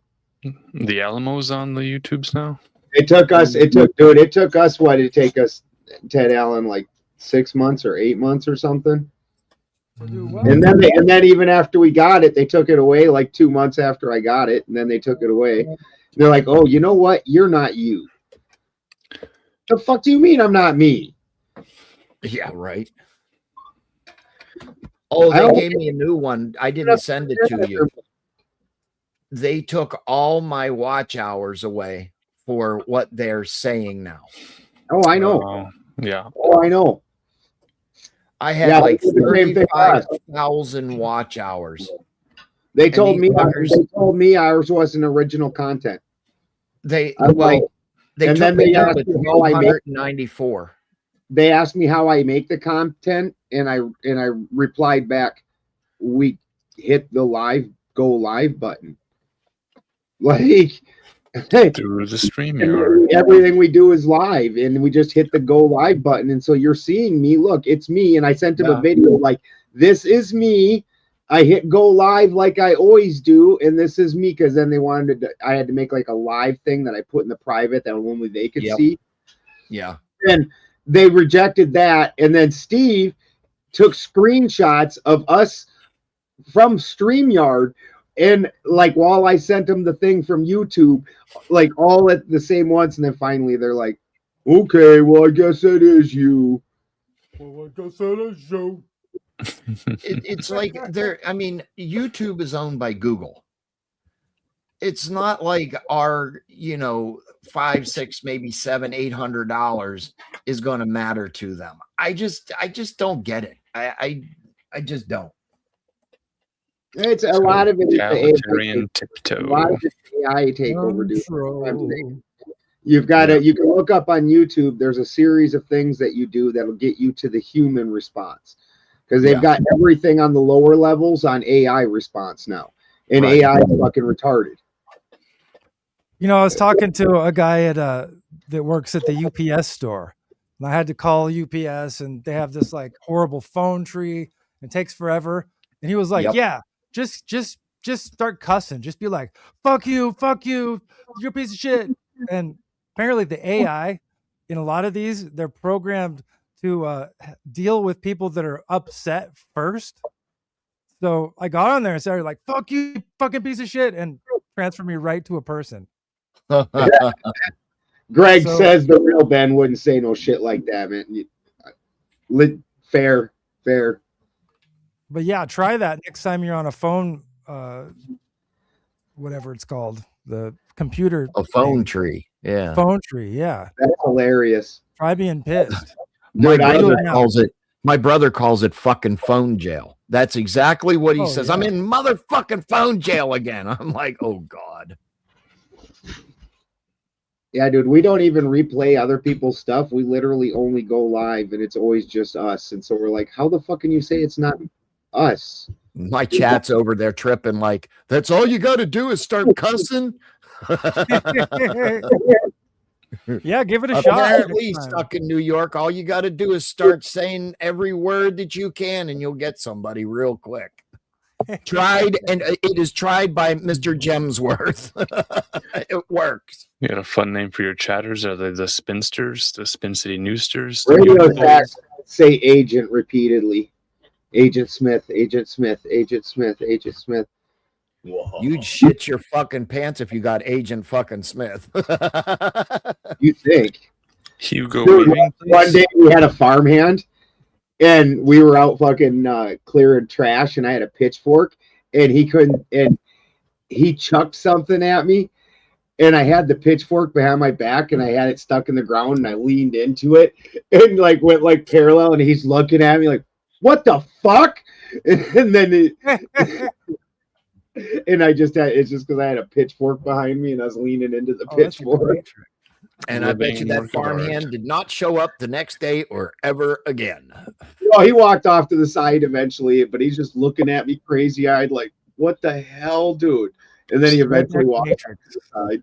American Gothic painting. Somehow I can see Ben having a pitchfork in his fucking hand. I'm a farmer. I know. Like, I've got like 8 different pitchforks. Oh, nice. Which one is your favorite? You break at least 2 or 3 a year, and then it takes you a while to get them fixed and whatnot. It's hard to find a really good one too.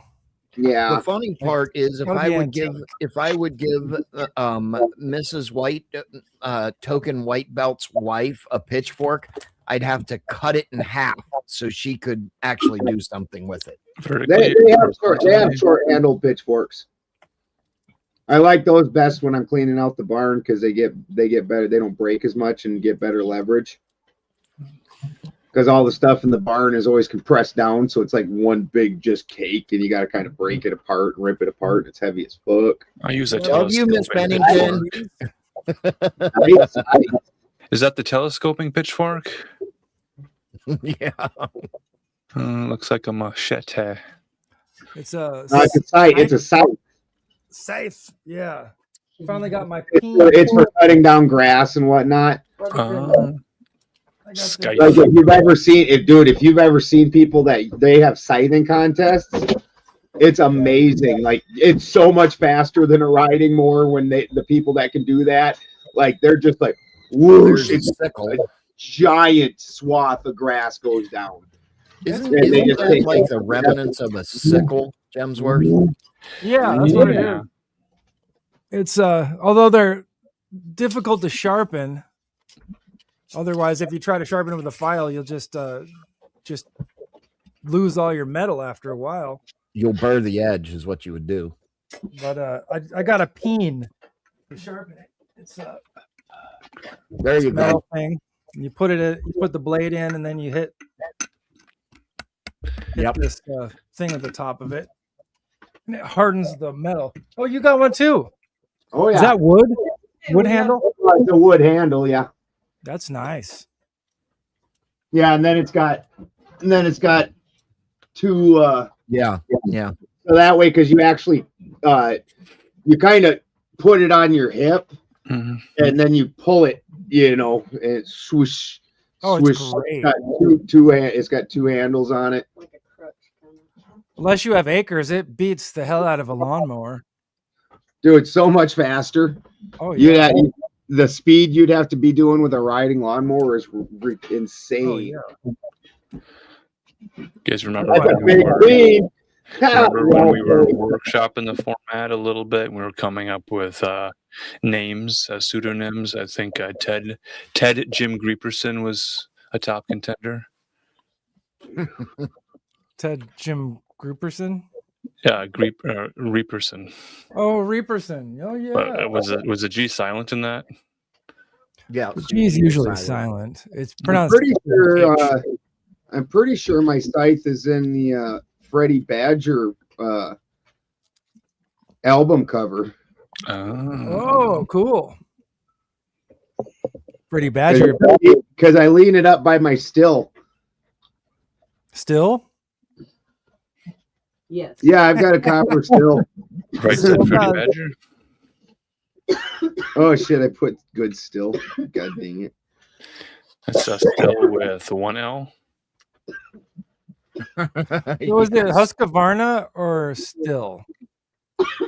No, it's a copper bulb. Steel. SPILL. No, a still. Yeah. I have a steel also. My favorite chainsaw is a steel, but I got a copper still. You like steel? Oh, I love steel. They don't even really make some of the sizes that I need to work with. They don't even really make a Husky that big. Oh shit! Really? Yeah. I've got a Husqvarna, but So is it a stainless? Yeah, like the big logging fucking saws, Husky doesn't really make an equivalent. And once you learn how to work steel, yeah, see, so here's Freddie Badger's album, and look right behind his heads, that is my site. Oh yeah. Oh, there's a Bandcamp link. Freddie Badger on Bandcamp. Yeah, good time people. Good time people. And this off limits to inmate sign. So Steve and I used to do this thing where we'd steal things from each other. And yes, and then but you don't steal. You let them know that you've stolen it, so that way they have to return to get their thing back. Oh. And so it's always something stupid that they don't need or whatever, just something quirky. And so one time I stole this, and it's a sign that says off limits to inmates. And I hung it up above my still out on my porch. And Steve comes, and Steve, the next time he visited me, came and he looked at it. He goes, "Nope, that's where that belongs." That's just a good way to get people and company to come back over, Oh yeah. Oh, dude, it was awesome. That summer, we were just all hanging out, and we'd work all day, and then Freddie Badger and us would sit out on the porch out here right next to the still, and we'd sit and fucking get high and fuck around, and he'd be getting it on his banjo. It was awesome. Hey, Spin, I have a non sequitur technical question for you. Oh shit. Sequitur technical question. Okay. So I think last week you said you were mentioning something about having a press pass. Do you actually have a press pass? Yes. How does one get a press pass? I need to know all of this. Well, it's a credential. It's not a press pass on its face. How do we get credentials? Work for the press. You gotta give a blowjob to the head of CNN. Pretty much. Pretty much. Well, what if I don't want to do that? Make your own.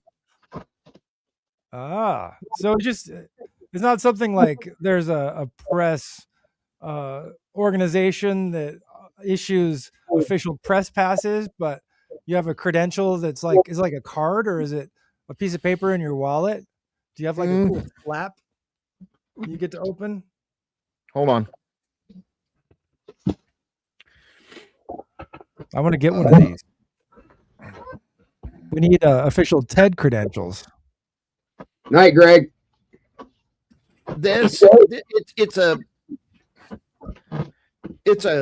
like a driver's license card, basically. Is it laminated? Pardon? Is it waterproof? Yes. It's laminated. Don't show your address, but you can show the card if you can block it. I can't because it's got other information on it on both sides. We will address you as Mr. Pressman. Yeah, there you go, Mr. Pressman. What else does it have? Does it have to have a news that you work for, an organization? Yeah. Well, it says who you work for, basically. Okay. Like, I don't know how to explain it. Like when you apply for a job. Yeah. And it looks like a card key, basically. Like a motel card key. Okay. And it has my picture and my name and who I work for, yada yada, blah blah blah. The motel is the one that you can drive your car up to and park outside the door. Yes, those. Okay. Yes. Okay. So have you got to pull it out and flash it for any all the time? Any stuff? Oh yeah. What does it help you get into places that you wouldn't normally be able to get in? Yes and no. I went to a concert and I wanted to video it. It was Toto, believe it or not. And I'm sure we all know who Toto is. Yeah, the out of Africa guys.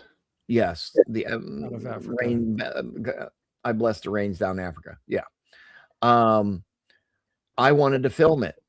Well, I went through the media line and I hung it around my neck. I didn't pay for a motherfucking thing. Not one thing. Drinks, food, nothing. Wow. And all I did was put my camera up on the tripod, wheeled my ass to the refreshments fucking table and enjoyed the concert. That's all I did. And they offered drinks too? Bro, you have no idea. We could have a whole discussion on what we get. And that's not even a joke. We could have, I had my choice between tap beer, Mountain Dew, Pepsi, Coke. Not that Coke, but Coke. We had pulled pork sandwiches, brats. We had anything we fucking wanted. Spin was out there higher than a salmon. I was higher than a salmon. Is that Coke, pop, soda, carbonated beverage? Which you prefer? Alan, you'd be surprised what kind of connections you can get when your head's always at waist level. This is true. I had a friend that was really good at bullshit, and we used to go to the bars in Portland, and he would tell them that he was a producer for David Tell's show. What was that called? Where he would? Oh God, Insomniac. Yeah. And so they'd like show us all plausible. around. He had some cards made also. And we would go to all kinds of concerts, and they'd show us in the backstage, and it was awesome. Brilliant, man. Yeah. Did Attell ever find out? No, I don't think so. I mean, even better. I'm gonna tell that story to somebody that's gonna put it in Attell's ear. What year was this? I'm sorry. Oh, geez, probably 2003 or 4. All right. That's hilarious, dude. And like, I couldn't believe that he'd get away with it, but he just was real good at being serious and having a straight face. Like, oh yeah, like, this guy's the cameraman, and these girls over here, they're our assistants, and yeah, we always bring the entire crew when we're scouting location. No, this isn't something that only one or two of us need to do. No, we need 7 people. Yeah, those random drunk hot chicks are all part of the production team. They're assistants. They're my assistant and his assistant. And they look like college aged because they're interns. Right. Hey, go with it, Alan. You're like, and you're saying all this in front of them, and then you look at one, you're like, hey, Rachel, and they all just kind of look at you blankly. They're just, none of them are fucking in on the bit. They have no idea what's going on. Yeah, this guy was hilarious. He also had business cards made that said that he was a photographer for Maxim or something. And then he went on a trip to Mexico and was like flashing this card and getting women to hang out with him and pose for him and stuff. It's kind of a skis, but hey, Gemsworth, I don't know. Are you into football or anything? Like what? Sports ball? Not really. I don't really watch the sports. You know all about sports ball. What do you need to know about sports balls? Oh no, I can wheel myself into all sports, dude. We were on the traveling team. Oh yeah. Was your friend Ted Gemsworthy? Was your friend Vince Vaughn in the movie Wedding Crashers? Actually, very similar. Very similar. Yeah, I mean, I had a buddy that was kind of like that. It did. He was a short, chubby, half Korean dude. Popped up right when Steve said that, like. He was a witty guy, and he was in radio. Of course, he had a face for radio, kind of, but overflowing with confidence, and he could bullshit like off the top of his head. My friend Bobby was like that, and he would crash weddings and all kinds of fucking events and shit, and just get away with it every single time. It was amazing to watch this dude work. It was wild. You know, I could wheel myself into an NFL game and watch the game for free. I bet. I can. Sweet. Nobody wants to stop the dude in the wheelchair. They don't want to stop a dude with a camera. That's the problem.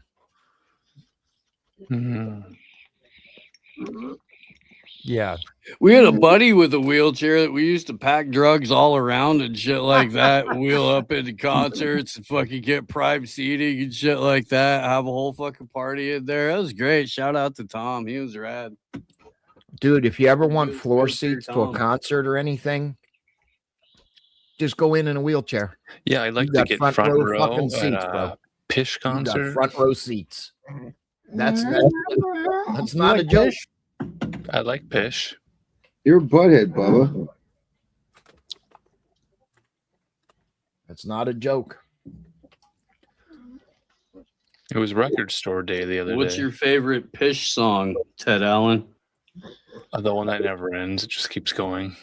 Oh yeah, that one where they're all soloing at the same time. It's kind of like dilute, like that. And then they have baby talk words for lyrics. They do kind of a melody thing, and they kind of That's mix my it like favorite. A I love that part.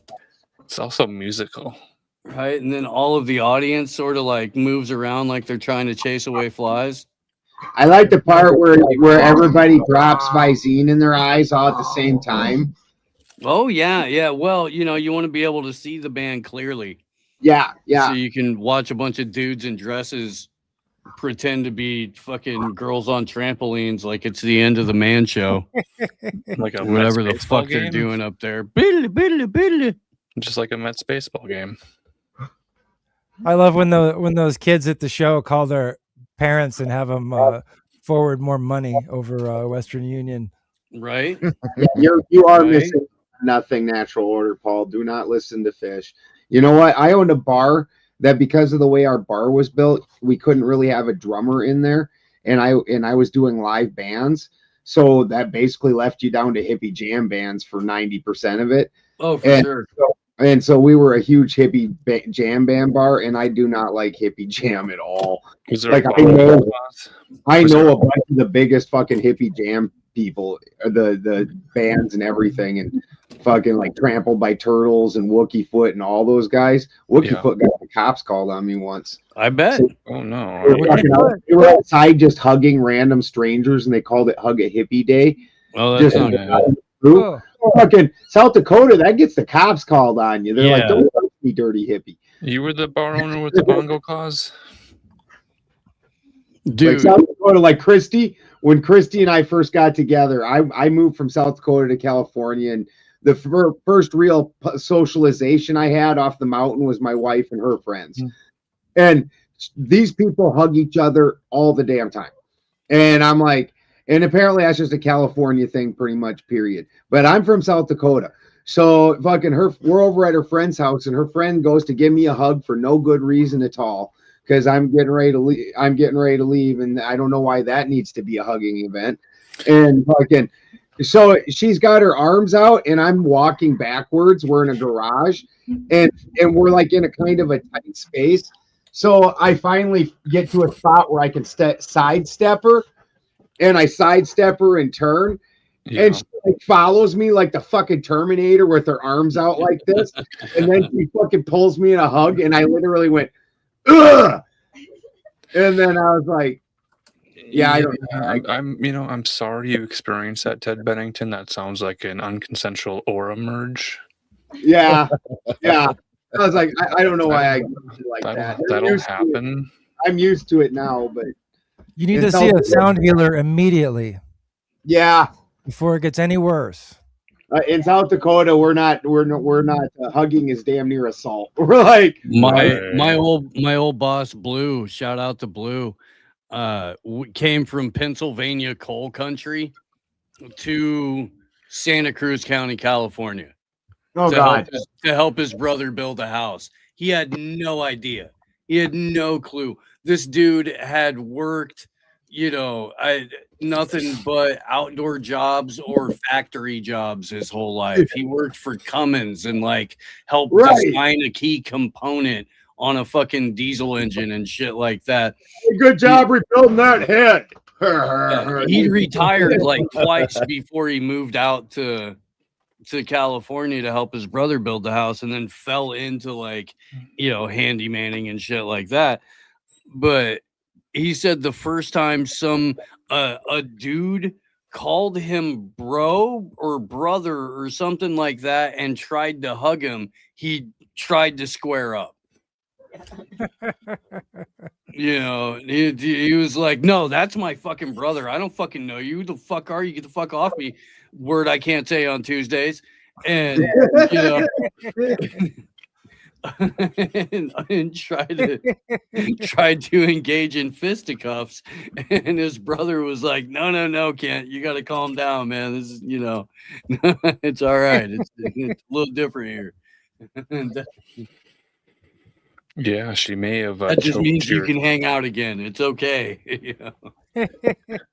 She may have attempted to choke your chakra. I got a guy who can smudge it back into alignment for you. What's your Cash App? Do you have a PayPal? Just wire that money over, and she'll begin working on that right away for you. It's $350 for the first 15 minutes, but then the second 15 minutes is only $50 more. Well, money doesn't work on the astral plane, but it works on this one. So to do work on the astral plane, you have to enter through the financial institution. That's where I enter the plane. Yeah. My financial institution. I would hug you too, Michael. But I've been trained by my lovely wife and her friends. Yeah, my guy was trained under the tutelage of Tyra Banks. Now I'm just used to it. It's like it's weird after you get married. We help each other for no apparent reason. Like why? Like in South Dakota, we're also not a PDA. We're also not even if you're like a couple, we're not a PDA people. The uptight, high Germans, we are not PDA. Like you don't even really touch your wife out in public. So you're like, why are you touching me? I'm not even your husband or nothing. Like there's after you get married and you get trained, a lot of things become, yes, dear. Yes, dear. Hug her. Yes, dear. Yeah, it doesn't really happen in this house. This isn't really I'm very, even though I'm not like the Ortho Bros, because I can tell you, and this is part of why I wanted to have it out with them, and part of why, like, so young men are starting to learn are trying to figure out how to follow what they think are more masculine figures, and that's why I was trying to pick fights with them. Now, some of the things that they say, I land on the same side as. Like, my house is a very patriarchy house, but it's a symbiosis. Like, where he thinks that he owns his wife, I think my wife is my most precious thing. Where everything that I do tries to provide her a life where she can be the happiest and the most she can be, because she's my soft spot. So my soft spot, I like it nice and soft. Like, you know, my hands stay fucking looking like this, so that way hers can fucking be soft. Like, yeah. I go out and beat myself up and take all the brunt of all that because I want someplace nice to lay, and I want her to have the opposite of that. And the more masculine opens up, the more feminine. Like, the more safe she feels, the more sacred mother she becomes, because she doesn't need to defend herself. And I don't need well, to that's believe it or not, that's the way I feel, Ben. But I also don't need to tell him how to behave. He has to be who he is, and he's going to be true to him. So in that scenario, Spin, is Ben your masculine or your sacred mother?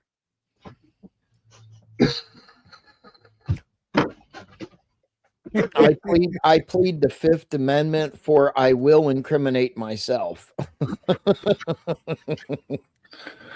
Ben's fucking getting to he can hug now.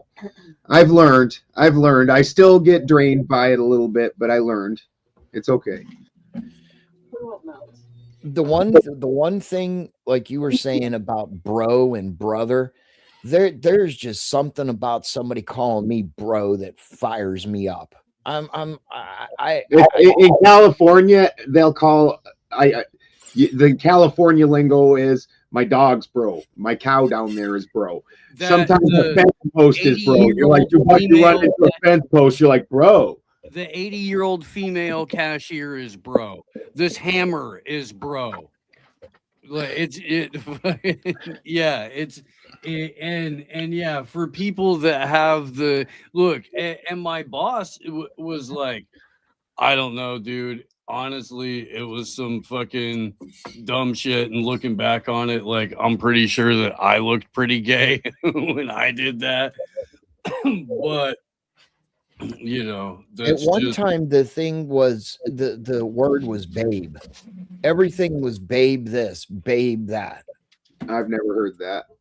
Oh, yeah. I mean, maybe on TV in the 80s for 5 minutes, but that was like a Billy Crystal bit on Saturday Night Live. That wasn't how people talked in real life.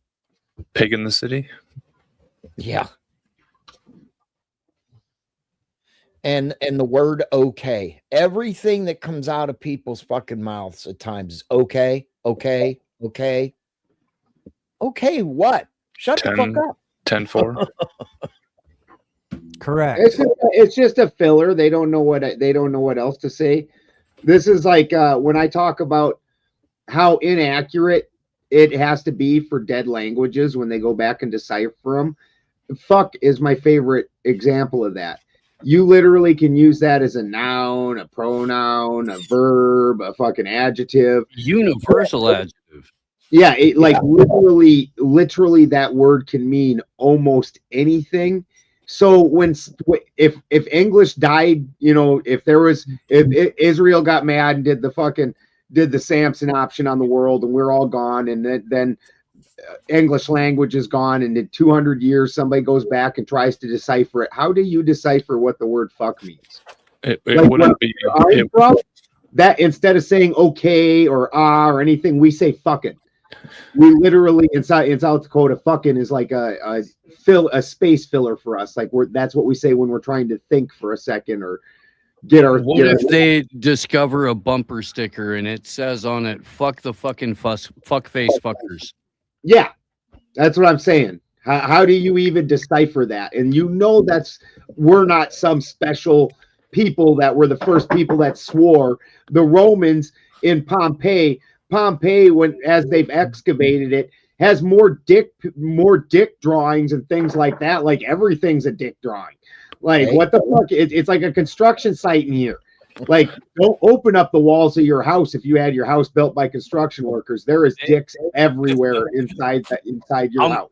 One of our favorite things to do was porn bomb behind crown molding. And, and then you'd throw like newspaper of the day, maybe a bottle cap or something like that in there. Empty pack of cigarettes. You just, leave the next guy a couple of presents. That's nice. It's a time capsule. Yeah, it is. It's a little time capsule behind the crown molding. Anytime I cut my hand enough to fucking make it bleed well, I will make like a little vague looking symbol inside there. Like blood, sweat, and tears required. Mm-hmm. Yeah, you lied to me. So earlier you mentioned an incantation that is really a Dakotan fertility ritual. All the effing. Mad Libs. This is one of those jokes that you wrote out in your head that you didn't bother to share the content. Oh, I guess you did, but I don't know what you're talking about. Well, say the phrase again with all the F's in it. Oh, I don't even know what I said. I just strung a bunch of fucks together. Yeah. To make Yeah, that's it. It's the fertility ritual. It always comes back to fertility. Oh. That's how the historians will look at it. It was a fertility ritual. Okay. All right. I was thinking about it playing Mad Libs. You can put fuck in every single blank and it will still make sense. Just about, yeah. That's how I ran out of fucks to give. Right? Yeah. Right? Mad Lib. Canadian. That's another fucking word. It's not a word. It really isn't. You understand how language works, like, right? You have a basic core concept of words and filler words and things of that nature, right?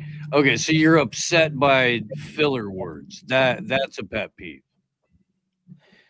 Yeah, it would be a filler word. Yeah. Okay. So is it all filler words? Oh, there is one that I cannot absolutely stand. Well, I mean, you're in a wheelchair, so. True. It's the N-word. It is the N-word. There are parts of the country where that's their filler word. No. Dude, when I came back, so I'm from South Dakota. A lot of people wouldn't guess this about me, but I grew up in a mixed family. I got aunts that we know what word you meant. Family from both the north and the south. Nobody was confused, man. Like Nigerian? Yeah. I did in South Dakota, and especially in this very rural areas, I'd never even heard that word. Well, then my mom and my dad got divorced, and my mom went down to Houston, Texas, and that was like everything they said. And my aunt, and so my aunt had gotten in trouble in the Army, and my cousin came and lived with us, and she's mixed. And I got back from Houston, and I looked at her, and I was like, you're a N-word? And I'm only like 4 or 5 or something, it's not like I knew what, any implications behind that. And she just looks at me like, didn't know. And and fucking, of course, all the adults flipped the fuck out, and I learned real quick the implications of all that right then and there. Yeah. But up until then, because I had never heard the word, and then my introduction to it was in Houston, where literally there wasn't any hate behind it down there either. That was just the word that they used constantly. And going from South Dakota, where it's only basically white people and Native Americans, to Houston, which was a huge black population. It was entirely different culture. Sure. Oh, nagger. Yeah, nagger. I get it. All right. Yeah. Sorry, I'm a little late to the party. We know a couple people that use that word all the time, and it triggers the fuck out of me. Why? It shouldn't. It's just a word. It shouldn't ever. You know what? People, it's weird white women that gave that word so much power, dude. Right? Like, the word doesn't. He just wants to be able to use it somewhere other than the car with the windows rolled up. I would use on a regular basis, but I don't find it to be special. And it's just weird white women that made it special. It's more derogatory than any other word, and that's just absolutely insane on the face of it. Like, nobody goes home and kills them and deletes themselves because they're black. Like, where kids pick on fat kids to the point where they do that on a fairly regular basis because of the name they call fat kids. Dude, there's kids that do that because they get clowned too much about their clothes that they show up at school in. Something, yeah. So the word doesn't have the power that they pretend like it has. It's just weird. It's a weird social twist that it's just unexplainable. And then the whole you can say it, but we can't say it. That's even more. That's what isn't it our word though? Didn't we if you want to talk about taking the word back, honestly, when you're shit talking with somebody else, you're just looking for a word that'll get under their skin, something about them. It doesn't matter whether it's about their weight or their race or their religion or their IQ or their glasses or their hairstyle or their car. You're just talking shit. Right. Yeah. I don't see why there's any specialness to any of these words. Or the tiny if you walk up and call me white bread or cracker or something, I don't give a fuck. Oh, okay. Right. It's going down wood. And honestly, I grew up in a basically exclusively white area. And in that area, the different white people have things that they shit on each other about. Like, because I'm from a high German area, all the Oli and Lena jokes are Polacks. But my wife, she thinks they're about Swedes. Like, because she's from a Danish area. And to everybody else, there's no white culture. That's because you lump all of us together. We did used to have different cultures. Like I'm German. I like things like Kuchen and pudding. Fucking Marcus and I did a show with a guy that wrote Occult Germany, and he had the most wonderful joke. He said, "You know what they say about Germans? You give them a sausage and a tree, and they're happy." Like, all good.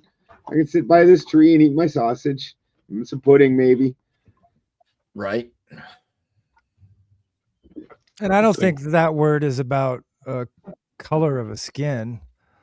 That N-word is only describes someone who takes your cocaine money and doesn't give you cocaine. No, it puts it in salmon and then gives you the salmon. Get it right. Gives you salmon with no cocaine. Yeah. I got some cocaine salmon. You want it? I wanted that government. I want that government salmon. Yeah. Yeah. Yeah. Hey, all you got to do is go down to LA. They'll hand you and just ask somebody. You know, there one here? they'll lead you to the dispensary.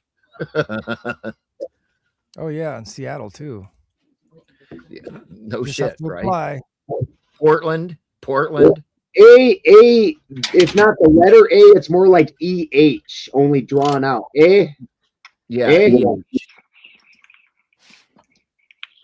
Yeah, that's Canadian. The like when I lived in North Dakota, right up by the border, I was only like an hour from Winnipeg, and anybody that came, you knew the people that the only real way you could tell the difference between, because we have basically the same accent when you live that far north, is that the Canadians say or take off. Fuck off. No, I'm not putting the ears on. Don't even say it. Take off, you hoser. Or a female part is called a gash in their slang. Australia? No, Canada. Oh, in Australia, they love they love cunt in Australia. That's one. That's right. Me cunts, me good cunts. That's your best. Yeah, but that's universal. That's for everybody. Like right, but like, they use it like in their normal vocabulary. Yeah. Oh, and then there's partner, and then there's they say, "Oh, it's my partner," but that just means he's your friend. Look at Alan. Alan's Australian. He says, "Damn straight we do." Yeah. Oh, there's Alan. We got a bunch of Aussies that watch AM Wake Up, and yeah, man, I've and Slow News Day from way back in the day. Is it a nightly show for them, an evening news program? Yeah, it is. It's a late night show. It comes on at or either 11 or midnight or 1 a.m. depending the time of year and where you're at in Australia. A good friend of mine, Lucas, is from Australia also, and him and I fuck with each other and bust each other's balls. And I sent him this one meme, and it was that thing where Obi-Wan Kenobi's fighting like that big mantis weird looking thing. And it says what people think Australia's like. And then the next picture is the exact same picture, except for Obi-Wan Kenobi's like, you cunt. And it's like what Australia's really like. Yeah. We have a segment occasionally on the Friday show where our buddy from Australia, Harps, reads a word from the dictionary and the definition. It's lovely. It's everything you're imagining, Benjamin. It's great. Oh, fuck. It's great. I messed around with a girl from Australia for a couple months, and yeah, that was interesting. She brought a bunch of fucking chocolate from the Cadburys in Australia. Oh my God, is that good chocolate? Harps, all the same dude. Harps co-hosts show on Sundays with this gentleman here, Tom Cooper. And it's hours and hours of bang your head freaking metal music. So yeah, absolutely. Do we even import Mom Rules with Harps and Tom? 3 p.m. on Sundays on the West Coast, on the East Coast. Bang your fucking head. What, Bennington? Lots of laughs. Other than laughs. Foster's. Really? It's Australian for beer. AC/DC, Russell Crowe, Mel Gibson. Sydney Opera House, right? Yeah. Looks like an armadillo. Crocodile Dundee. Yeah. Holy. Apparently the key imports include frozen beef, gold, which gold we should have guessed. Oh, the Gold Coast. Vaccines and pharmaceuticals and raw materials like refined copper. We import about $16.5 to $29 billion annually. Unfortunately, really? Wow. Australia's main export is whores. And they all go vacation in places in the United States and pass along their freaking dirty bogan disease. Oh, and opals. Alan says Foster's is goat piss. Yeah, he's not wrong. Dude, He's not wrong. Oh, I absolutely know that. And also Guinness, I'm pretty sure they squeegee off the floors of the fucking brewery in Germany before they send that shit out. Oh, I thought those Australian whores were Irish Guinness in the U.S. It's all made in Canada.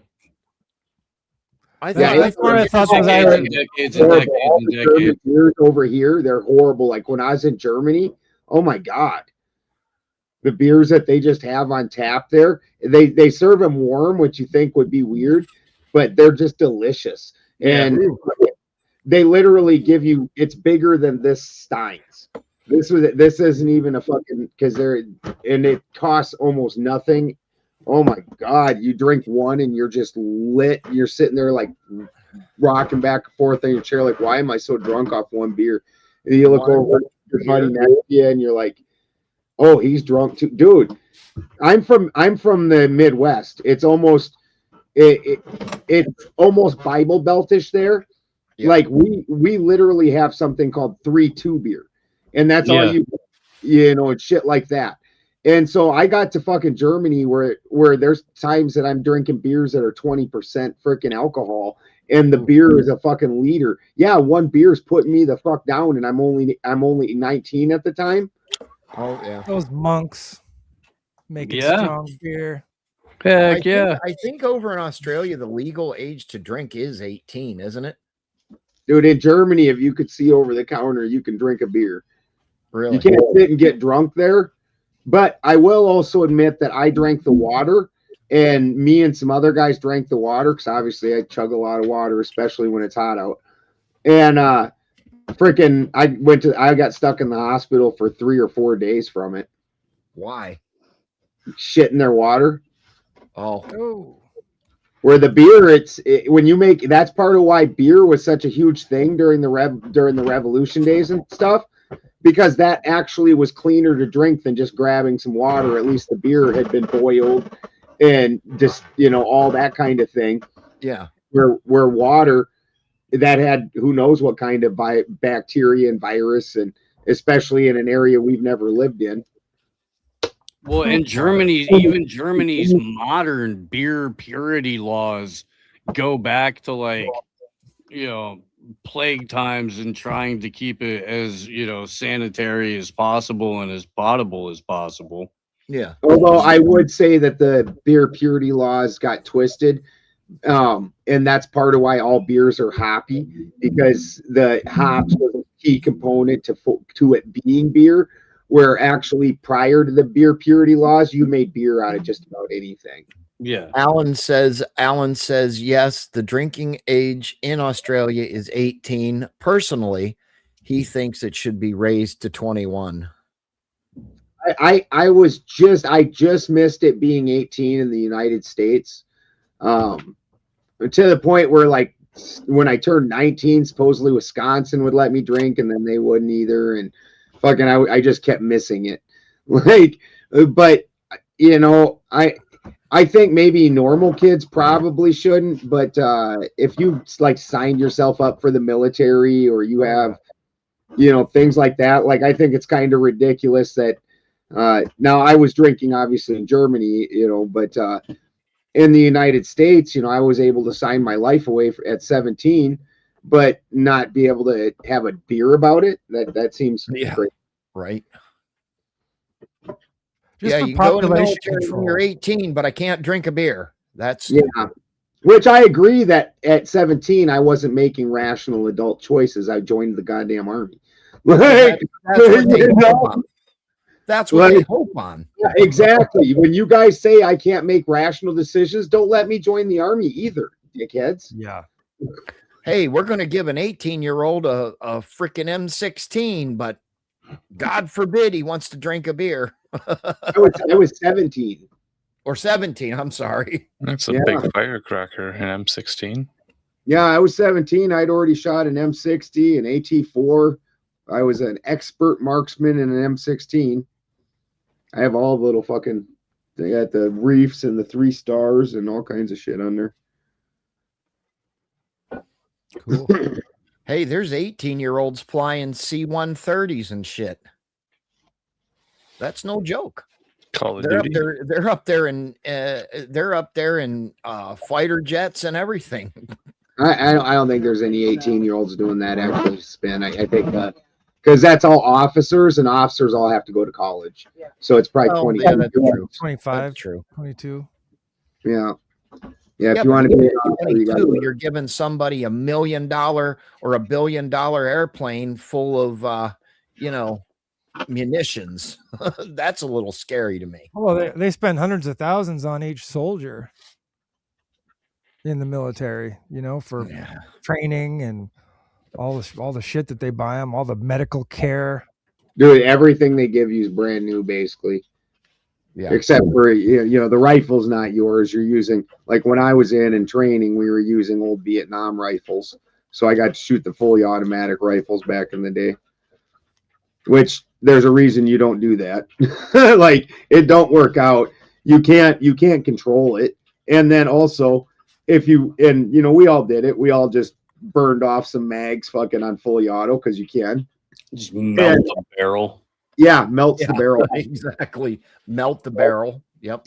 Even on the M60, which is meant to be shot fully automatic, you actually do it in 3-round bursts. You go 1, 2, 3, 1, 2, 1, 2, 3, 1, 2, 1, 2. And because if you try and just unleash, that barrel turn into a spaghetti noodle inside like 30 seconds. So you dance. Even doing it that way, it's only good for 2 minutes. To shoot an M60, it's a 2-man team. The second man next to the guy, and he's the one who feeds the belt.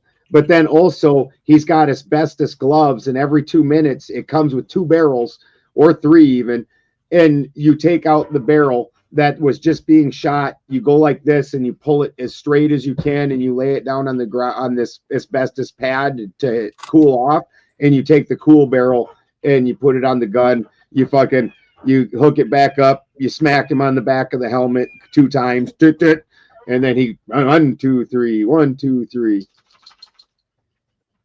So according to the internet, in the year 2019, the Department of Defense reported the cost of $152,883 per soldier. What? For the year. Holy shit. Including pay, including everything. That's such horse. Yeah. Dude, that much. Give us, it always makes me laugh when they say military grade on things. Maybe it's special forces grade, but the military grade means that they got it from the cheapest shitbag contractor that fucking put out a product that was bare minimum under the parameters. Like fucking that is not quality equipment at all. Only if you're a special forces soldier or something, you get cool stuff, but everybody else, you got garbage. Like when I served, we didn't even have flak jackets and shit. Like the original Humvees, the doors were vinyl. It was vinyl with a tube metal frame that you could have stabbed through with a knife or something, like certainly wasn't stopping shrapnel or anything else. Well, in your case, sir, it was a bayonet, but just saying. Right. We did have bayonets. I feel like they probably still have bayonets because they don't send you out when you're at war. It's not like you get to have a pack animal carrying ammo with you and shit. You get unless you can scrap up some from other places, they issue you 2 clips full of ammo. And they're like, go out, kill a bunch of people. You get into a firefight, 2 clips of ammo don't mean shit. Like this is part of why, like out in the field, hopefully you win that battle and then you walk over to the other side and you take their guns and their ammo. Yeah. Especially if you had an M16, because them pieces of shit fucking misfired constantly. Oh yeah, you can take a misfiring M16 and swap it for a constantly jamming Kalashnikov. You look good doing it. Well, misfiring and jamming. This is Like true. M16 was hot garbage. And honestly, the AK, that's so much bigger of a round too. Like the M16 rounds, it's basically an oversized 223. Mm-hmm. It's a 223 with a little bravado. You know, like a fucking 7.62 is almost a 308 round. Mm-hmm. Yeah. Yeah. No, it's like firing a fully automatic Mauser. Have you seen the videos of the guy shooting bullets through paper plates on YouTube? Yeah. Okay, so that's everyone's algorithm. No, I haven't seen this. Don't people get, or is it like actual physical brandishing of weapons that are getting people's YouTube channels taken down? Like not just physically brandishing, even if you show a clip of somebody else brandishing a gun, like guns are right now a super hot point on YouTube. Jim Bob is currently fighting with YouTube because he was reviewing like a movie, and in the movie somebody used a gun. That's just being fucking. Dude, it's because it's AI. It's because it's AI. Yeah. What we're doing is getting all the AI glitches. This is why I told you need to quit fucking with the AI. Watch a YouTube video that tells you how to talk to your real human and get to your real human, and then your real human will understand what you're saying, and you will get your channel monetized. It took me 6 months to get that answer, dude. Mm-hmm. I'm gonna do that tomorrow. Yeah, Alan, you're right. They need to grow a pair. Dude, YouTube, the social media platforms are the fucking barn wall all day. Because the thing is even when they release the restrictions, the stuff doesn't come back. The fucking thousands and thousands and tens of thousands of followers I had before this don't come back. All the old videos that I did don't come back just because you can say, and it's not even really everybody, because then YouTube's very arbitrary about who they let say what. Yeah, that's true. I got a new mic, Timony, and I got soundboard. I need one wire that is coming in the mail and should be here by Thursday. And so I will sound good, and I will quit, and then other people won't override me on panels. No, Timony, it's coming, by mule, Pony Express. Clarify. Does it sound like a tuna can, a lentil soup can, Campbell's soup, chicken noodle? What kind of can? Not lentils. I do not have enough ass cheek to hold in lentil farts. Get a giant yam can, a little bit bigger sound. My girl loves lentils, and I'm like, you can do that by yourself. On a girl's weekend alone. Dude, I never had lentils before I met Christy. And actually, I thought they tasted pretty good. She made like this. Dude, bitches love lentils. What is that? Just one spoonful. That's enough. Like a bad version of Weekend at Bernie's. Fucking, she made these lentils in like a barbecue sauce and made like a barbecue sandwich with lentils, and it was actually really tasty. And then like an hour later, I farted like I had never farted or even imagined in my life. It was just like one continuous fart for like the next 12 fucking hours. It sounded like that Chris Isaac song.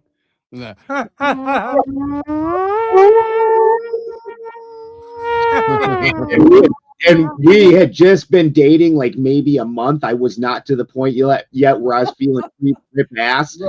Right. I just, like, I'm sorry. And I'm just like, holy shit. I couldn't believe it. Lentils are not for white people. Vuvuzela's in chat right now. Vuvuzela's in chat. Come on. Yeah, put Uncle Guns' message up. Thank you, Uncle Guns. Is that Nightbot? No, that's Uncle Guns. He's one of he is awesome. I met him. We met him over at Sarah's channel, and he's the badass bouncer at Sarah's channel. and he has graced us with also coming over. Beautiful. Fuck, man, my wife will clear a fucking campfire outside. I'm not even joking. We were that way at the campfire. At the campfire. Yeah. You didn't just throw your wife under the bus. I was wheeling backwards, so I did not get, out of the shot. You might want to blank his screen right now before she's grabbing a weapon. If he gets cranked in the back of the head, we don't want that on our show. Hey, Mrs. Spin, am I lying that you will clear a campfire? God, dude, just like you're just backing the bus up over her. She said, like, "Yep." Threw her I would have just laughed as all of a sudden Spin just fucking did a 180 and all you see is wheelchair wheels in the air. Follow-up question: does she do birthday parties? Then you just hear like super ugly Only crying on Sundays. from the microphone. Helps blow the candles out. And like the big like inhale before. Oh yeah. Then she kicked him on the way out. We'll sniffle along the way. Hey, you know what, Bennington? My security's getting fucking ideas. Just stop while we're ahead. 2 hours, 38 minutes. Clip it. Send the evidence to the sheriff. Dude, that fucking video of you and him and fucking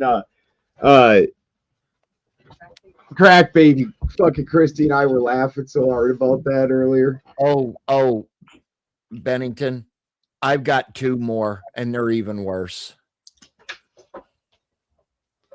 Security is brilliant.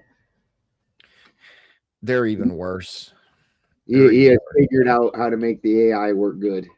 That's hilarious. Yes, he has. It's funny. Dude, I don't usually my farts don't usually stink.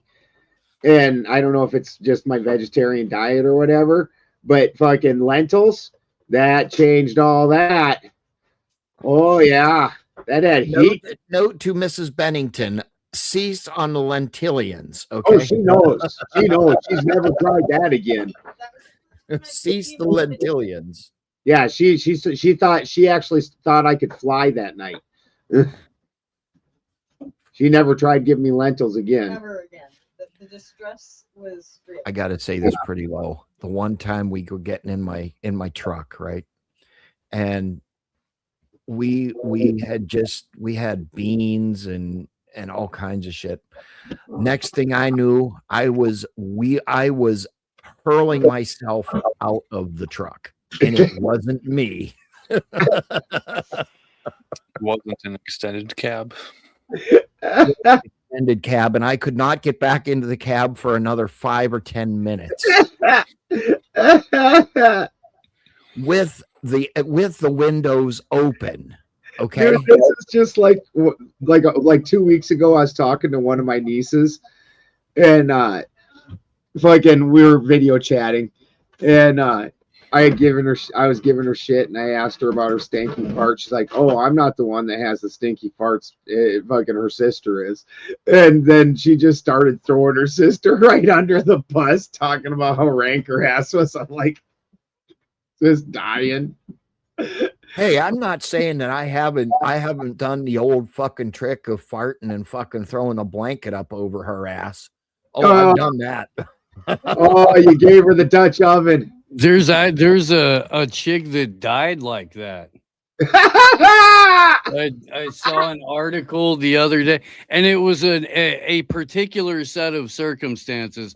Like the chick, like she couldn't sleep without being fully under the covers, and her dude was a chronic sleep farter.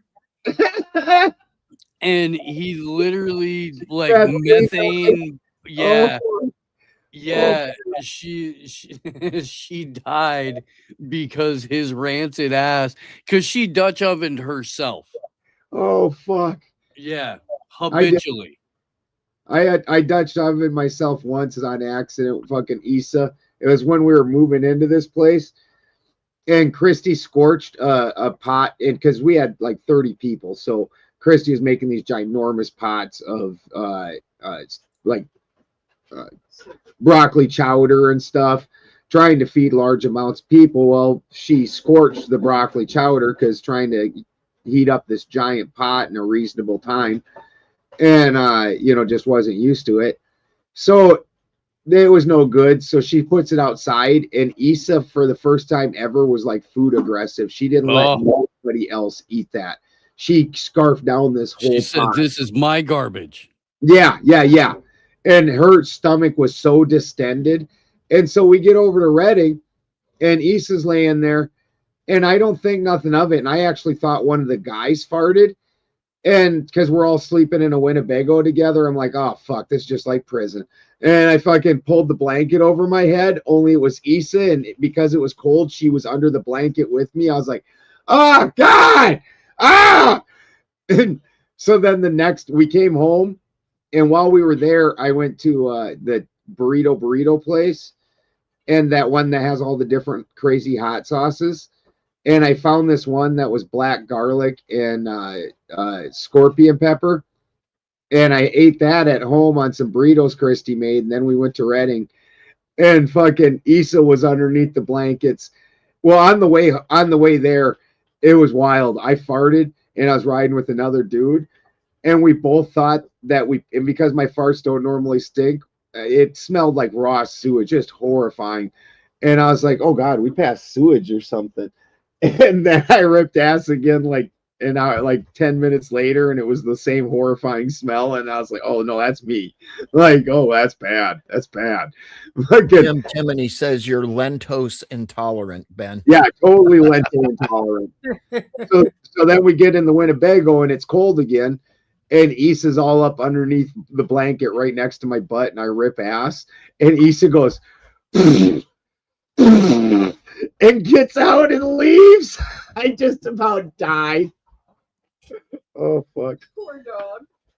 I've never seen a dog fucking leave from a fart before. Oh, talk about yelling Armageddon. It's a win if you can get the dog to be like, oh no, that's too much for me.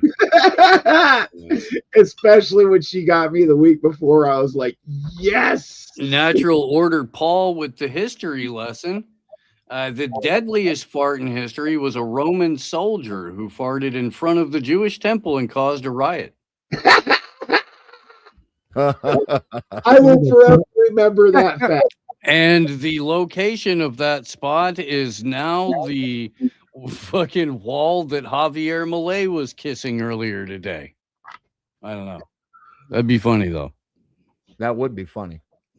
Oh, God. That guy that came on Sarah's panel one night who kept his identity hidden, that was calling fucking Spin's hat a Trump yarmulke, just about killed me. It is a Trump yarmulke. Yeah, it is. That's in a retarded voice.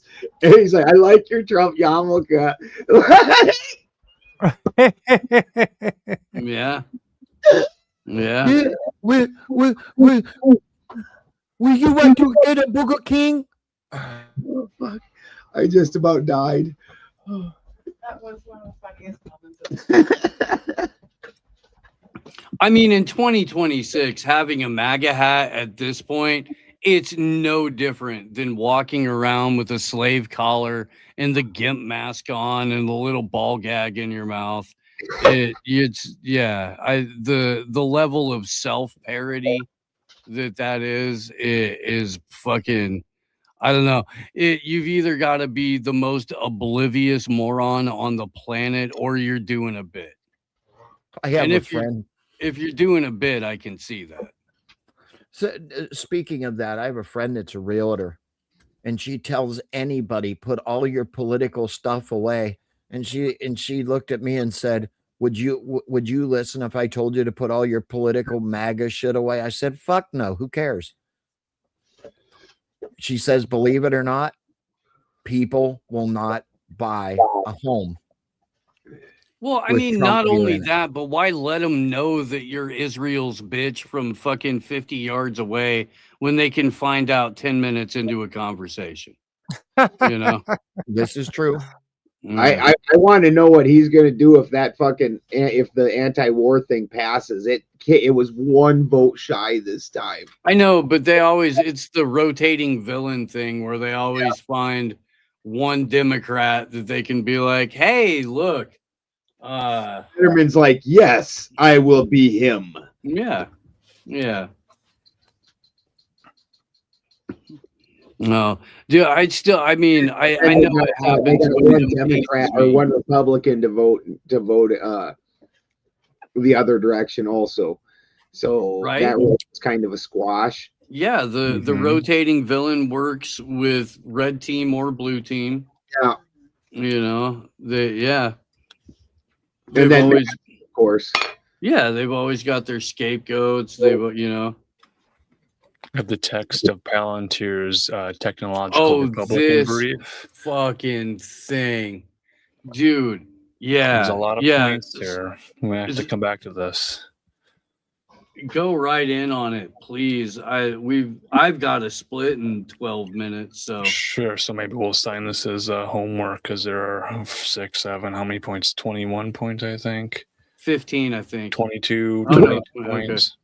From the #1 New York Times best-selling The Technological Republic, Hard Power, Soft Belief in the Future of the West by Alexander C. Karp, no association with the fish, and Nicholas W. Zamiska. 22 points. Zamiska might be. Okay. Fish on Fridays. Yeah. So there's a lot of points here. Yeah, if we're all ruled under Palantir technology in the technological republic, free email is not enough. The decadence of a culture or civilization, and indeed its ruling class, will be forgiven only if that culture is capable of delivering economic growth and security for the public. Let's a lot of big ideas here in this book. Very important ideas to consider.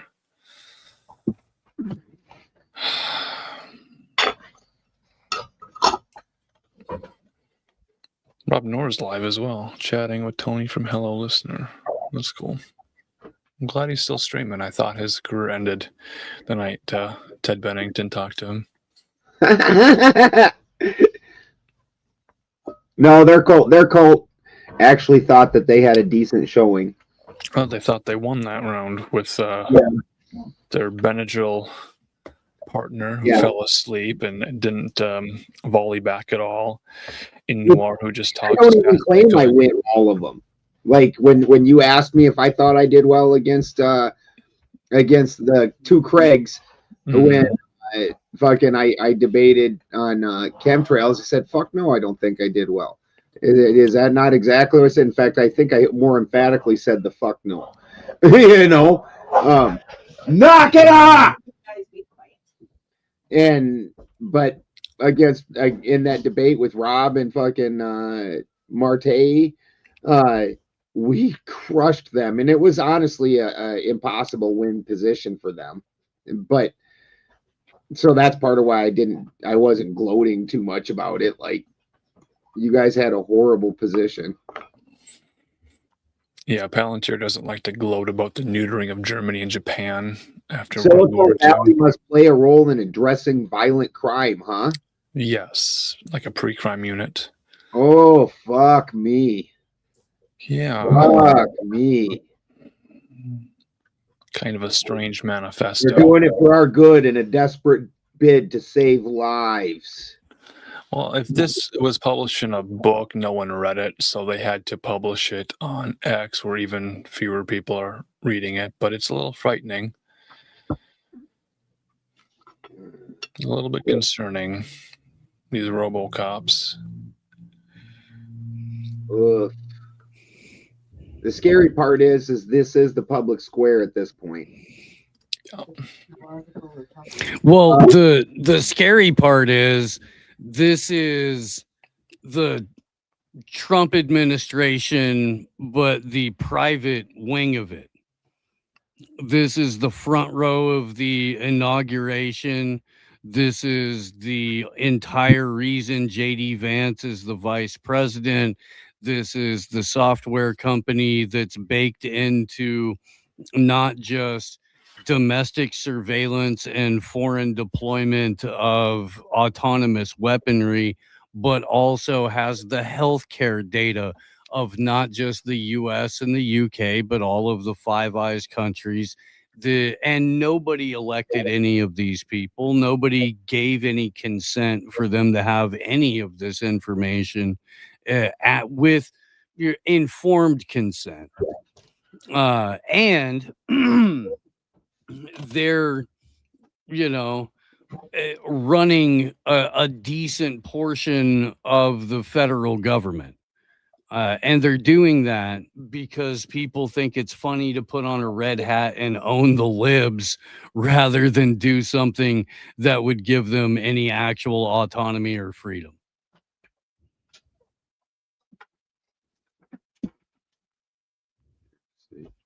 What slaves?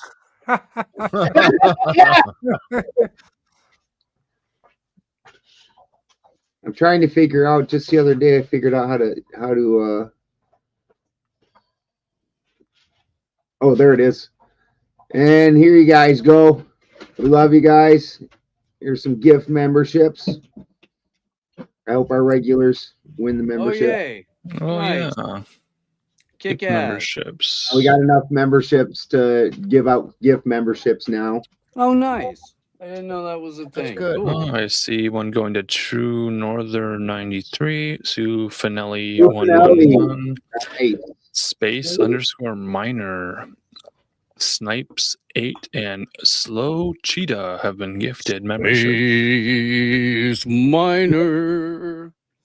Do you actually mine space, or are you just underage out there? MINER. How's that work? Okay. I think everyone online is, 21. It used to I be know, but everyone in was space, I mean, you could be underage at 600. ASL. I don't know how that works. 18 FL, I think, is the ASL in chat room. ASL. Yeah. You're at ASSHOLE if you're going to be using fucking dork speak for the remaining 5 minutes I have before I turn into a pumpkin and have to go work on the other show. We can get into leet speak. We need to hack the system. Hack the Delete Gibson. speak. Yeah, leet. Hack the planet. Hack the Did you get Gibson. the field source code? Leet speak is Yes. like what, 2006? Era about that? Yeah. Yep. That's what- That's yeah. about it, yep. with all that said, it's time to shut her down. Steve's got to go. Ted Steves. So upcoming, I got a big debate with Occult Priestess as a partner.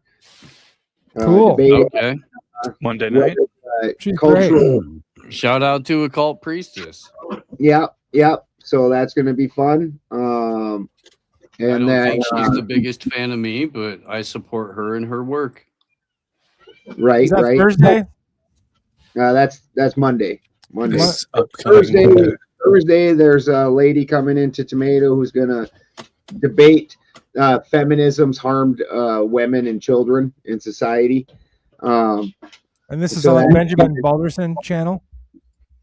It will definitely be on my channel also. The debate, the first part of the talk on Thursday with Sarah on this one will not be because I'm not in that, but I will be in right after she gets done having that lady lay out her points. I can't remember her name. And then Thomas, our friend from Paranoid American, is on the Thursday after making the case that we have more eugenics in America today than they did in World War II Germany. Oh yeah. So that'll be super interesting. Well, you want to keep it under 14%, Ben. Taylor Fogarty, Bennington. Taylor Fogarty. Oh, Taylor Fogarty is the lady. So she's definitely going to provoke some people. Nobody likes when women say stuff like that. They get mad because they're like, "Oh, she's a traitor." So that should be interesting. And gave away some gift memberships. So after we get off here, we will open up the members only area we try to put up a lot of stuff for members. On Benjamin Balderson YouTube. We're getting closer and closer to when I'm allowed to hang out a little bit after hours. After 9? Well, the kids will be on summer break and shit. Wow. So, it's mostly because I'm loud. If I was capable of speaking in an indoor voice, Cheney, it would be different. Some of the members only streams are ASMR. It's and very Steve soft. and I both have voices that carry. Like when Steve was living here and him and I get into yelling conversations, I know people fucking over in Bloxburg were hearing it. Like, we get into delicious dish talk and we talk about sweaty balls. Well, both Ben and I are like partially deaf too. Yeah. What's that? What now? I mean, it's anything. And yeah. And then once he starts talking, and you got to talk over him because he doesn't know what the fuck he's talking about. You got to do it at a volume that's going to sink in, and so everything just sort of escalates volume wise that way. Yeah, which definitely signals me that Steve is not understanding things, and so I then also must ratchet up the volume because Steve's obviously being extra idiotic at this point. Need some ear trumpets. Vuvuzela's in the chat. Thanks to all the Rumble chatters, we won't be members only on the Rumbles. It's just on the Benjamin Balderson YouTube.